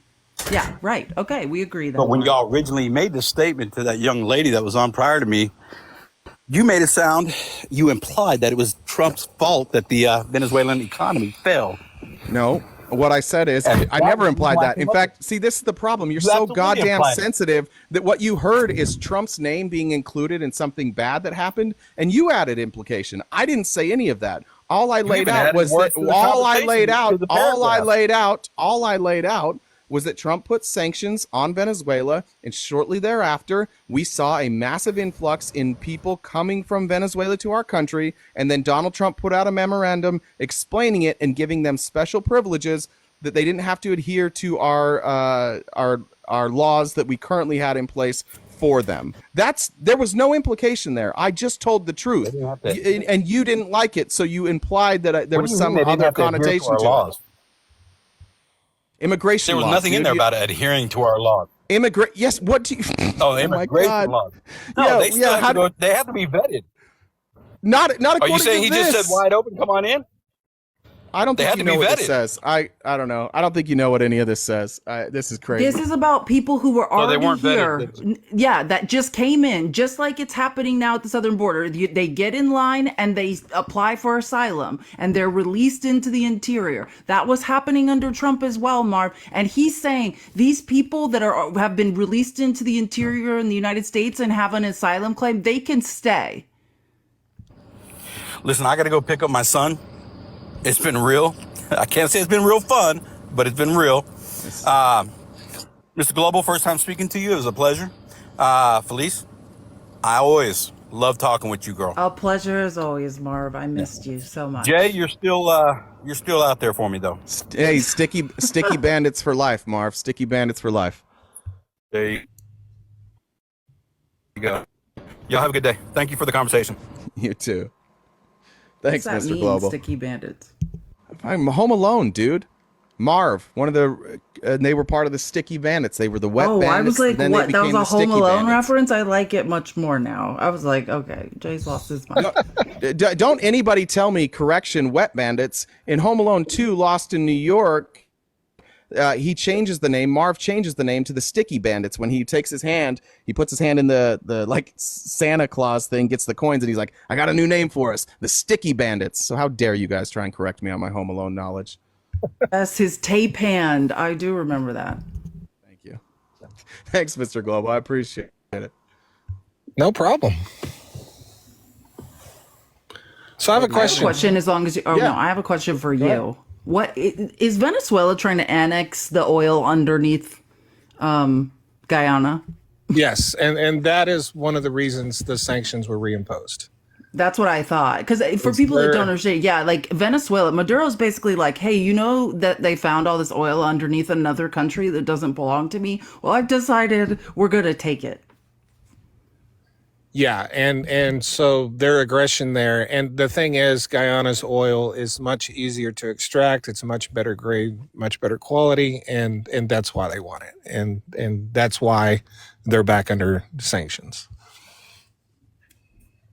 And imagine, like, it's hard for Biden because those sanctions could hurt, right? Price of oil, and that could affect his ability to be reelected. But he has to do something because now we have Nicolas Maduro basically trying to annex oil that doesn't belong to him in South America. And which, again, is going to have more people showing up at the southern border. Right? It's about destabilization. I used to live in South America. You have to understand what is going on there. Constant destabilization for resources.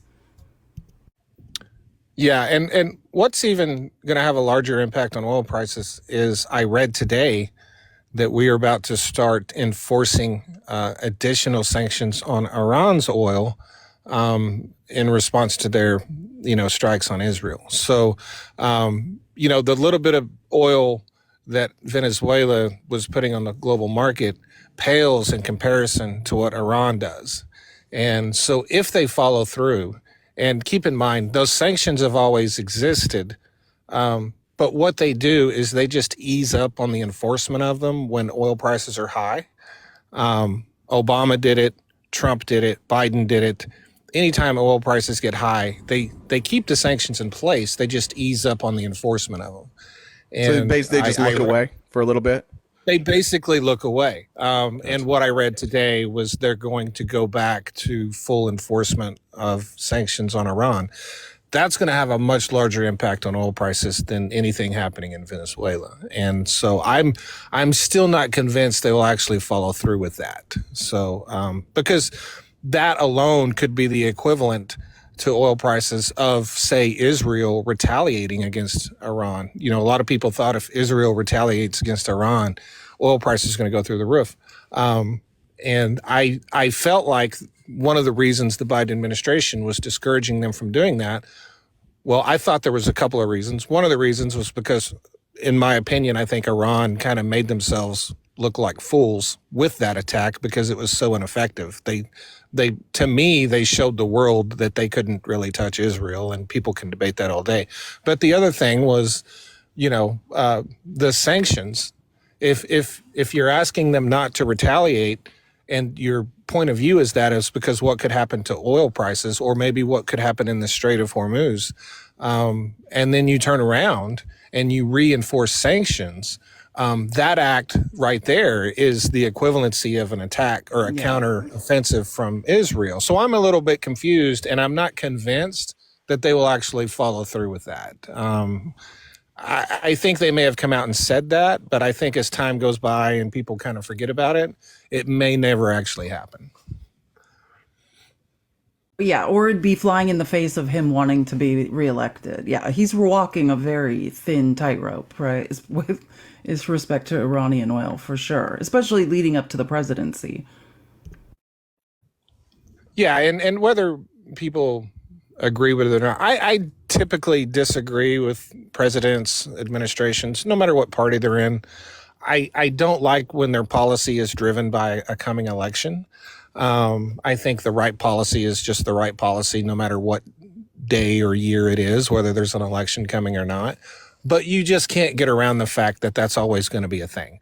Presidents are always going to let election cycles drive some of their policy decisions. And some of those decisions aren't always going to be the best decisions, but they occur because it's an election year. And, long term, they're looking long term. To them, it's more important that they get reelected so they can continue, doing what they believe is the right thing to do in the future than to lose an election over something like some oil sanctions against Iran. So I get it. I'm just not a big fan of it. Way to be sensible. Yeah, I agree with you, actually. Yeah. Did you have a question? You said I think before Felice asked. Well, I think someone had mentioned, did the Trump campaign, or did Trump say he was going to deport 10 million? Is that what someone said? Yes, Stephen Miller, who's Trump's, vampire. He sleeps in a coffin at night. He is a white nationalist, and he's Trump's immigration czar working for his campaign. And he gave an interview to the New York Times saying they estimate there's about 10 million undocumented immigrants in this country. And immediately when Trump is elected, they will begin the largest mass deportation ever seen before in United States history. And Trump has repeated that line many times. He hasn't really gotten to the specifics of it very often, but he has repeated that line that he will begin the largest massive deportation in American history. Yeah. So this comment isn't really for you two. It's for people that might be down in the comments section. This came up in Donald Trump's first run for election as well. And I wasn't on TikTok during that time, but I actually made some content on Facebook, and I put together what it would look like, what the size and scope of that operation would look like and I started from the point of we have all 10 million people in one place where we don't have to find them. That's a hell of a start. Yeah, internment camp. Yeah, the just supply chain to imagine do this how is many- terrifying. Yeah, how many buses and how many trips each one of those buses would have to take to deport 10 million people. And I don't remember the exact thing I came up with because that was, 7-8 years ago. But I think I used 10,000 buses and basically 1,000 trips per bus or something like that.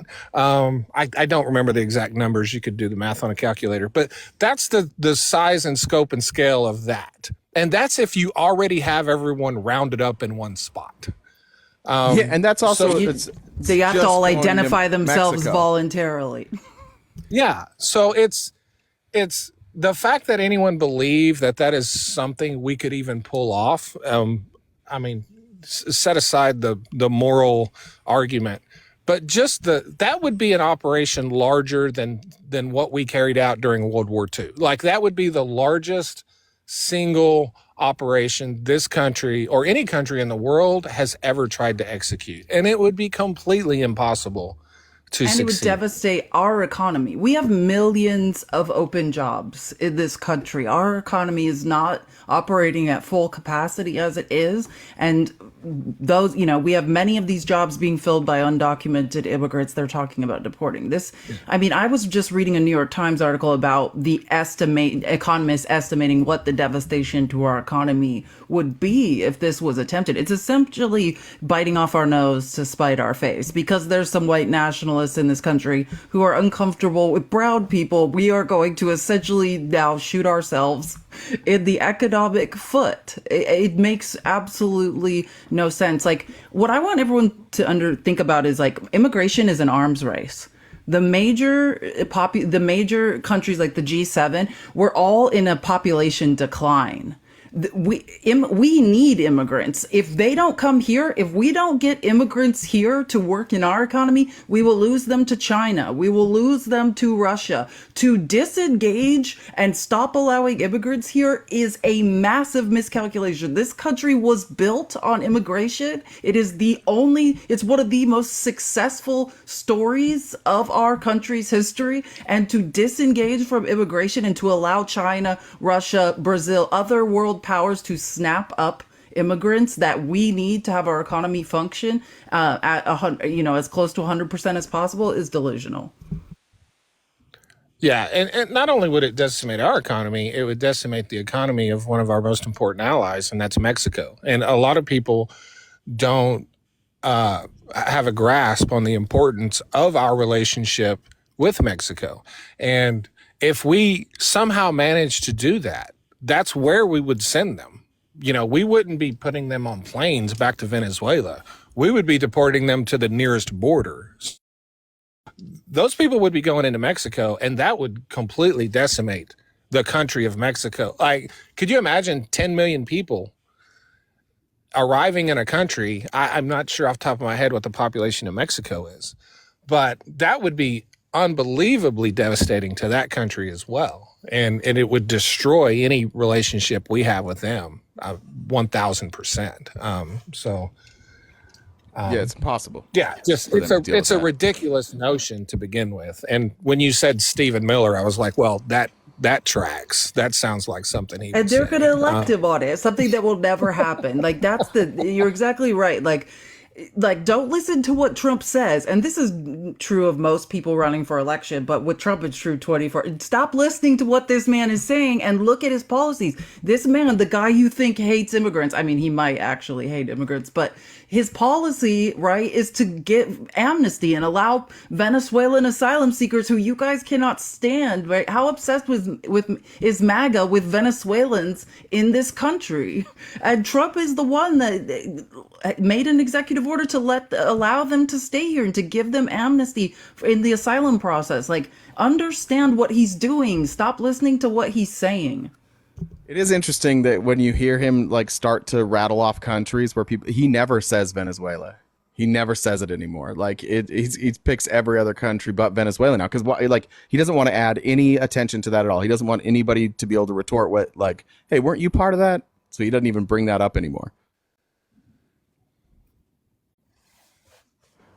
All right. Anything else? We may have some more guests to come up, and I've got a bunch of comments to read. Anything else you want to ask, Felice, while we have Mr. Global? No, but Mr. Global, I would love if we could have you back sometime. Like I'm a huge fan. Same. Long time listener, first time caller. But every time I'm a huge fan of yours. Every time we talk about oil, our chat's just like, go get Mr. Global. It'll be like 50 people just like, go get Mr. Global. Yeah, I appreciate it. And I do come in here and watch you guys quite often. I don't, a lot of times I'm at work and I don't comment and stuff, but I am at least a couple of times a week I'm watching you two on here. And so really, always really great information and insight on different topics. So. And the lives you have with like chemical engineers and stuff, great stuff. Like I love your lives when you have experts from oil and gas on. Like just as a sapiosexual, someone's attracted to other people's minds. Like I love what you're doing. You're always bringing new information to the conversation and in a non-partisan way that I think both sides can digest and learn from. So I think that's super important. Well, I hope I don't speak too soon, but I have a connection now to Peter Zane, and I'm trying to get him. He doesn't have a TikTok account, but I'm trying to get him through my connection with him. I have a mutual friend that knows him and has interviewed him many times. I'm trying to get him on TikTok just so I can interview him on TikTok, and I think that would be awesome. But that'd be awesome. Yeah. I don't know if y'all. I watch him on YouTube all the time. Yeah. It's great. Yeah, if you do that, let us know. We'll promote it too. Yeah, I'm going to get back to work. I really enjoyed it. Thanks again, guys. Thank you. Appreciate it. Have a great Always day. welcome. You too. All right, Jen, whoever's next. I think Jen's got it taken care of. Thank you, Jen. Let me read a couple comments real quick. Thomas says, once had a dream I was floating in an ocean of orange soda. It was more of a fantasy. That's hilarious. Fanta.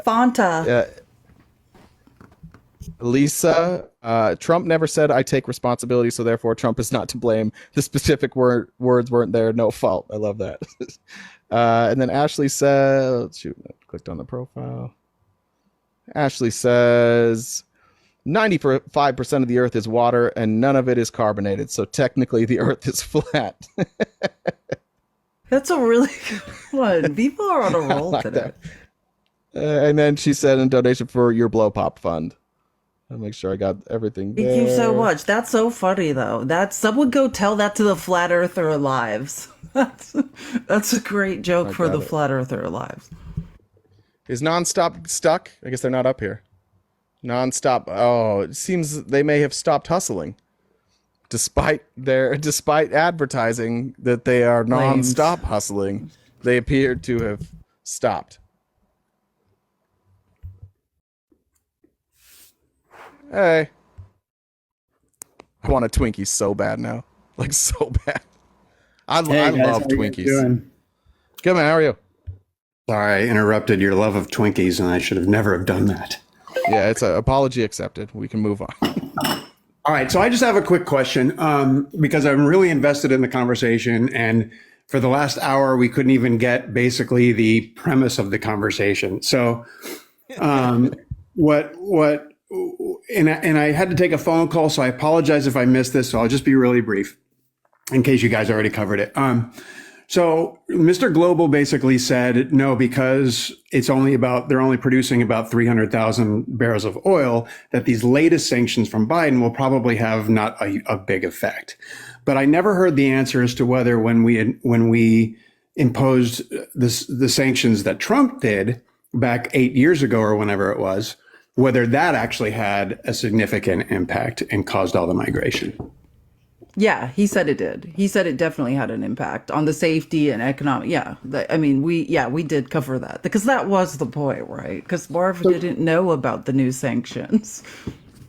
Yeah, and so I think we were kind of hung up on the new ones, but did he ever actually say what the number of barrels was back then that they were producing? I don't think he did, to be honest. No, The he number did. He didn't say 300,000 was the only one he said, I think. 300,000 I can is look today. it up though. Yeah.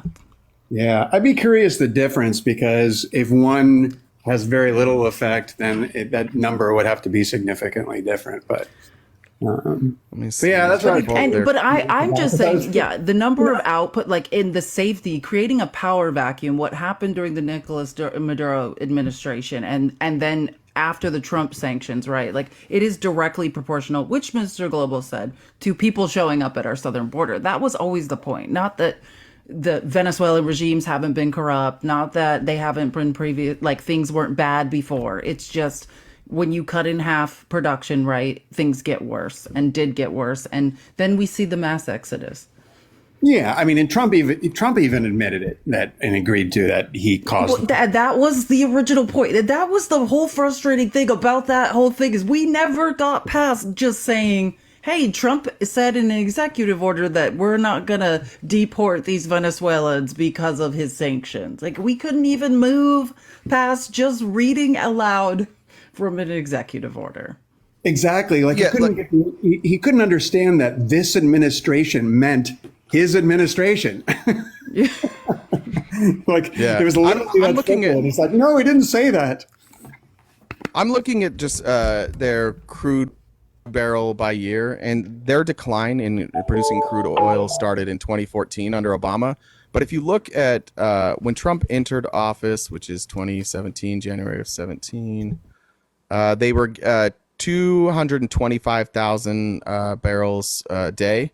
And by the time he left office, they were down to about 440 barrels per day. So from 200 and no. They started at 225,000 barrels a day, and when he left, it was what BBL 2. It was down to 397 barrels a day. Oh, 397 without the 1,000. Yes, it went from he's crippled. Well, that's, weird. That's not half. That's like all. Yeah, that's 90% essentially. And that's not to say that it was but that's not to say like you also can't say that it was just those sanctions. Like they were already struggling before the sanctions, but there had been like a slight uptick when in November of 2018. When they thought like maybe we'll get this sorted out, and then the sanctions hit, and then it plummeted. But to say it was all Donald Trump's fault would be an absolute lie. This started under the Obama administration, but just during the course of his presidency, they produced less and less and less oil. And he seems to recognize that some of the actions that he took meant that a lot of people were displaced, and he took care of them. By the way, that was a good move. Like. Trump did the right thing there. Yeah, that was if we the didn't right say thing that, to do. It's a Trump compliment. did the right thing. Trump should not have expelled those people from our country. But understand, these are people like MAGA believes that Trump is like mass deport. No, actually, he allowed the Venezuelans that came here to stay. Like he allowed brown people to stay here. The Venezuelans particularly that you're always yelling about. Like that was Donald Trump. Yeah. But yes, in my opinion, his administration did the right thing. Like we were not actually trying to demonize Trump. He did do the right thing in that instance. Yeah, I can't believe that he did. Somebody said those numbers. It's against everything he stands for. Someone said those numbers were in thousands, and they were. Just to make sure, those numbers are in thousands. So 200 or 2. Okay, so then it's higher. You're going from 200 something to 400. Yeah. These are so then it's 1,000. higher. So that means that after the Trump administration, it got higher in Venezuela. So it's actually the opposite. No, it went no. 200 and something thousand to 400 and something thousand. 390. So it ended at 309 or 3. What was it? It was like 440 barrel BBL per day per 1,000. So this is take 582 times it by that. When he started, it was 2,500 times it by 1,000. So it's still the same. I just want to make sure people knew that it wasn't 396 total barrels per day. Yeah, so it was less. Yeah, it was So still it's it's still the same. so it It's is- still so the it same means- exact percentage. I was just covering that it was those times those numbers by 1,000. Okay, but we're clear that the number then went up in their oil production under Donald Trump, which is not good for the argument. No, the number no. It was 25. Didn't you say when he started? It was 2,500? 300 when. Hold on, let me explain it one more time because maybe I just didn't explain it well. It was 2,500 when he started. It was around 440 when he left. Both of those numbers you times by 1,000. It's the same. Okay, 2,500 to 440. Okay, I got you. So 2.5 million barrels a day is what it is. It's 2.5 million. Yeah, whatever that number is. That what it is? Yeah. Yes. Yes. There you go. There you Down go. to 440,000. All right. Now I'm smelling what you're cooking. Thank God my argument still works because I've been using it for a long time. Well, it's mostly my fault saying it wrong. Yeah. No, you're all good. Hey, I got to go because I got to go to work too. I appreciate the conversation. And you guys do an awesome job. Love you guys. Yeah, thanks. Listen to you guys every morning. Thank you. And you guys have a good one. I love your name, Massive Thanks. Twinkie. That's awesome. Thanks. Oh, I want a massive Twinkie so bad. Somebody. I don't know if they have like XL Twinkies. Do they make XL Twinkies? I don't know if that's a thing, but I want one. I also what do like we got? Twinkies. They are good. I see the Saint and I see Rolo. Rolo, I know you're not op. Saint, are you op? We have 5 minutes left. I can go a little longer today if we need to, though. Did Saint say yes?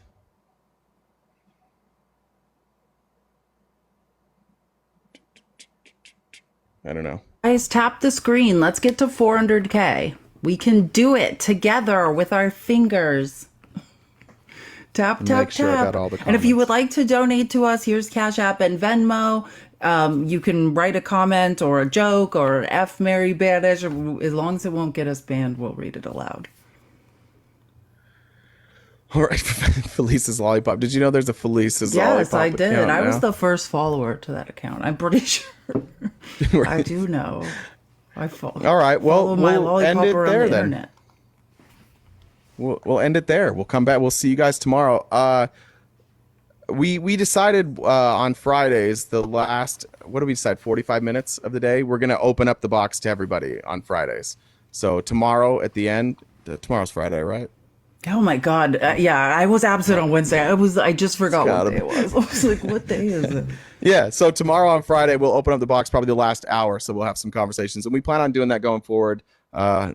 Maybe not always on Friday, but like once a week doing that. So the support will be back 9:30 a.m. tomorrow morning and every morning on the weekdays here on TikTok until 1 Pacific Standard Time. If you want a Discord invite, please shoot Jen a message. Rolo wants to just quick ask something. Go ahead, Rolo. Go ahead. Hey, brother. Go ahead. Hey, thanks for letting me up. Yeah, no problem. Awesome. I see how the oil affects immigration. That is insane, right? To every action there's a Crazy. reaction. Who could have Listen. guessed? I just want to say something real quick. There's an estimated about 11 to 13 million undocumented people roughly in the country right now. And there's a petition going right now it's called HR 1511. It is something that we want to pass through Congress, through the Senate.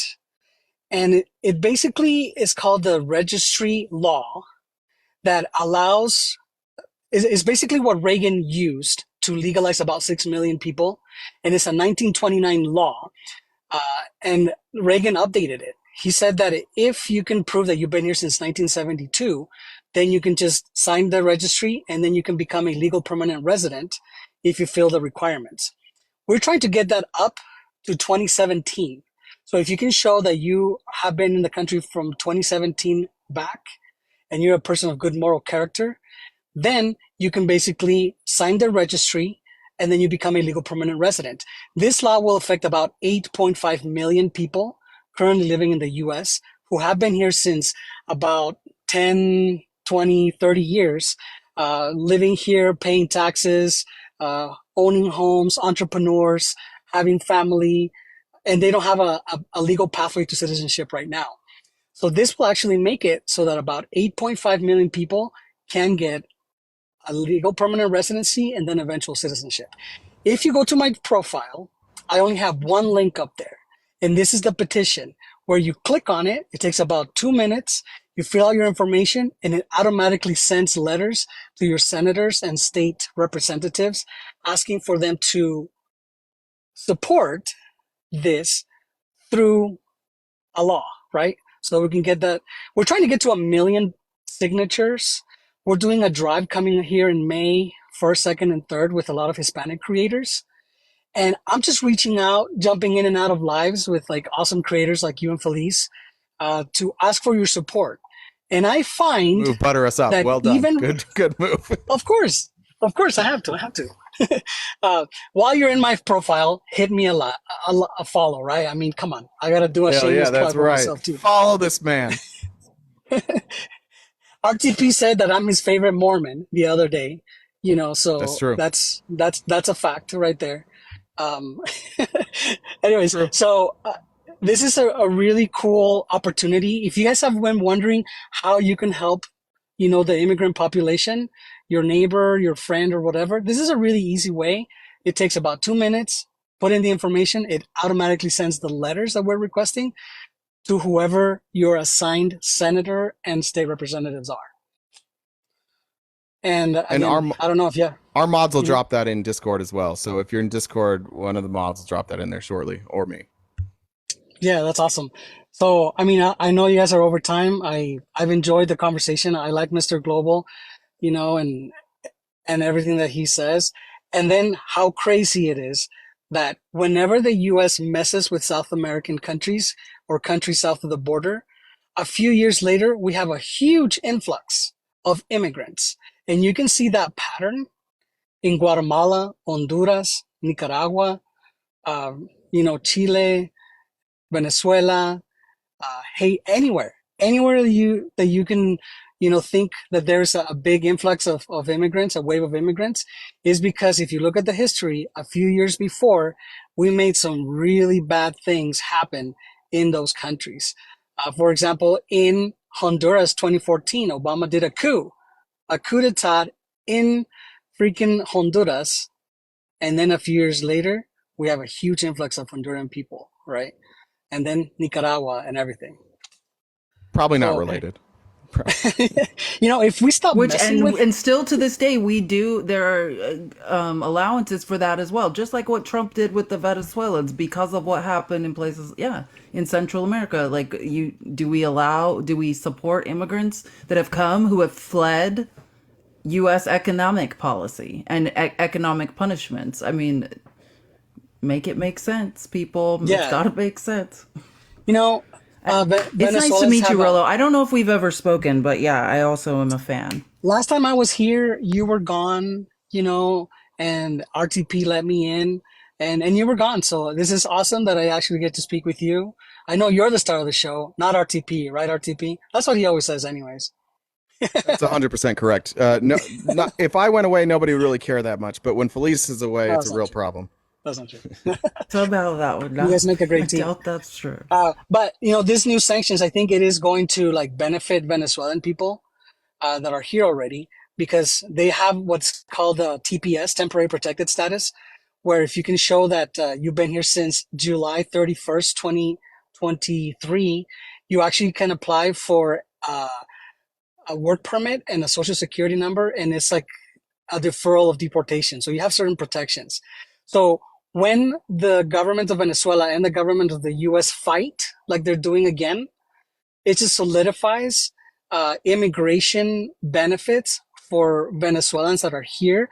And they might even move up the date to include more Venezuelans from the 31st of July, 2023 to something more recent, because they've done it a few times since Trump, became and did those sanctions back then. So good news for Venezuelans. Look what's happened with Cuban immigrants. They have the most protected status, like, in this country.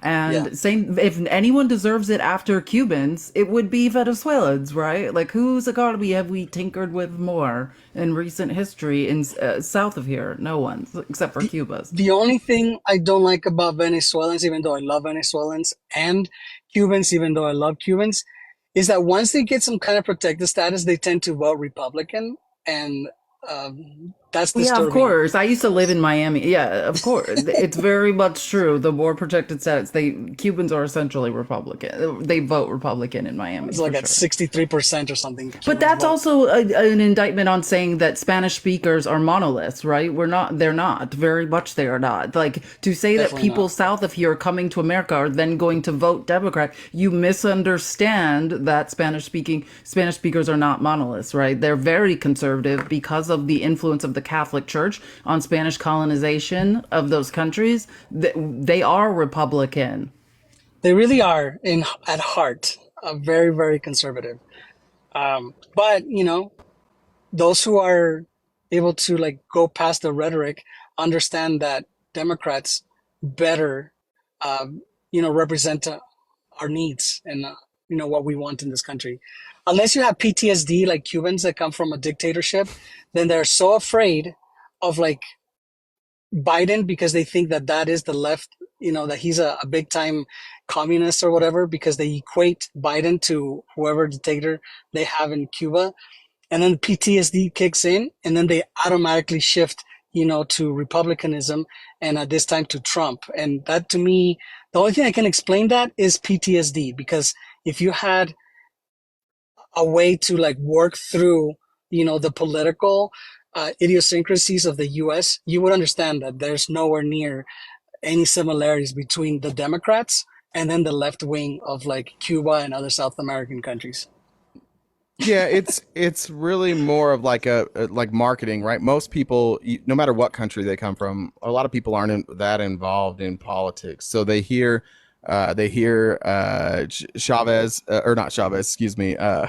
Why am I blanking on Castro? They hear Castro and they hear socialism. They just assume that's the same. So when they come to America and they're like the Democrats or the socialists, they're like, all right, we're out on that. Yeah, it's a matter of information. I don't even know if it's PTSD. I think it's a matter of getting information and messaging to the right people. And Democrats historically have been terrible messengers. Like, we're not very good at that. We're not that aggressive about getting the messaging out there correct and in a palatable way that gives a total story. I think too often we do just play politics. Yeah, that is exactly right. And it's unfortunate because we lose a lot of people because of the poor messaging that we have. Where if we were to do much better at it, we would have a lot more support. But Yeah, the problem you is have that to understand communism. It's a misunderstanding of communism. Cuba has never been a communist country. Like, communism is voluntary, and it does not and will never include an authoritarian dictator. Authoritarian dictators are on the right end of the political spectrum. They can masquerade as whoever they want. They can call themselves a communist party, but authoritarian dictatorship never equals communism. that is exactly right. But the depth of the analysis is like 1 inch deep. I mean, that's as far as they go. They don't like to skim the top more than that. Low And information voters. unfortunately. And I always tell people, that it is so easy to just say, "Oh, illegal's bad," and that message sticks, right? They're draining our resources. They're doing all these really bad things, but it's so difficult to have a nuanced conversation and then explain to the people the processes of asylum versus refugee status, and then how everything works. So it's a losing battle for anyone who has to do a little bit more analysis on anything, especially a law that is so difficult as immigration law is, that it's only compared to like tax law. Tax law and immigration law are some of the most difficult laws, mostly because they're always changing, right? They're always, and it's so convoluted. And that's why very few people actually very few attorneys touch immigration law, because it is just so esoteric and it's so difficult and it's always changing that is very frustrating. So you got to have a passion for it. Otherwise, you'll burn out really fast. And I think it's important to always remember that this country was built on immigration. Our birth rate is going down. And if we do not continue to embrace immigration and allow the best and the brightest to come here and supplement our economy, we are, yes, this republic will fall, and it will fall faster than it is otherwise going to. That's right. I have over the birth rate. I have 3 children, and what we need is like 2.5 or 2.7 or something like that. So I've done my part. My parents had No, 10. I have 6. no. You're Come on, Mormon. You have a heavier share. You got to do like 10. You man. know this. Multiply and Look, replenish, Rolo. hey, Multiply and look. replenish the earth. My sisters already did that. I have one that has 12. I have one that Oh, has 10. typical Mormon man making the My, women do all the hard Her work. poor pelvis. yeah. My mom had 10. So, Jeez. just like that, I feel that my family has already done, replenished the earth. All right. They fulfilled the purpose for me so that I don't have to. All Proxy. right, It's a but proxy if it vicarious birth. okay, but if it boils down to it and we have to choose between some of those other people in Boise having more children and you having more children, we expect you to take one for the team because we need more Rolos than like Garys. We need more Rolos, less Garys. All right. I'll take you up on that. I'll take you up on that for Ah, sure. brother, I gotta run. Thanks for Thanks, man. everybody. Make sure we drop that in the Discord. Make sure to go sign Thank the you for petition. 400K, I did it guys. already. Yeah, hit We got the 400K today. 400K. It's amazing. Great job. Great finger workout. That's the real reason we're all here, is to strengthen our fingers. That's Yeah. so gross and weird. Yeah, you want to end on that? Let's just cut that out from the recording before we post it. Okay. All right, make sure to keep that in, Jen. We'll see you guys tomorrow, 9:30 a.m. On the dot. I'll be on time, I promise. I cross my heart. Hope to die, stick a needle in my eye. We'll see you guys tomorrow.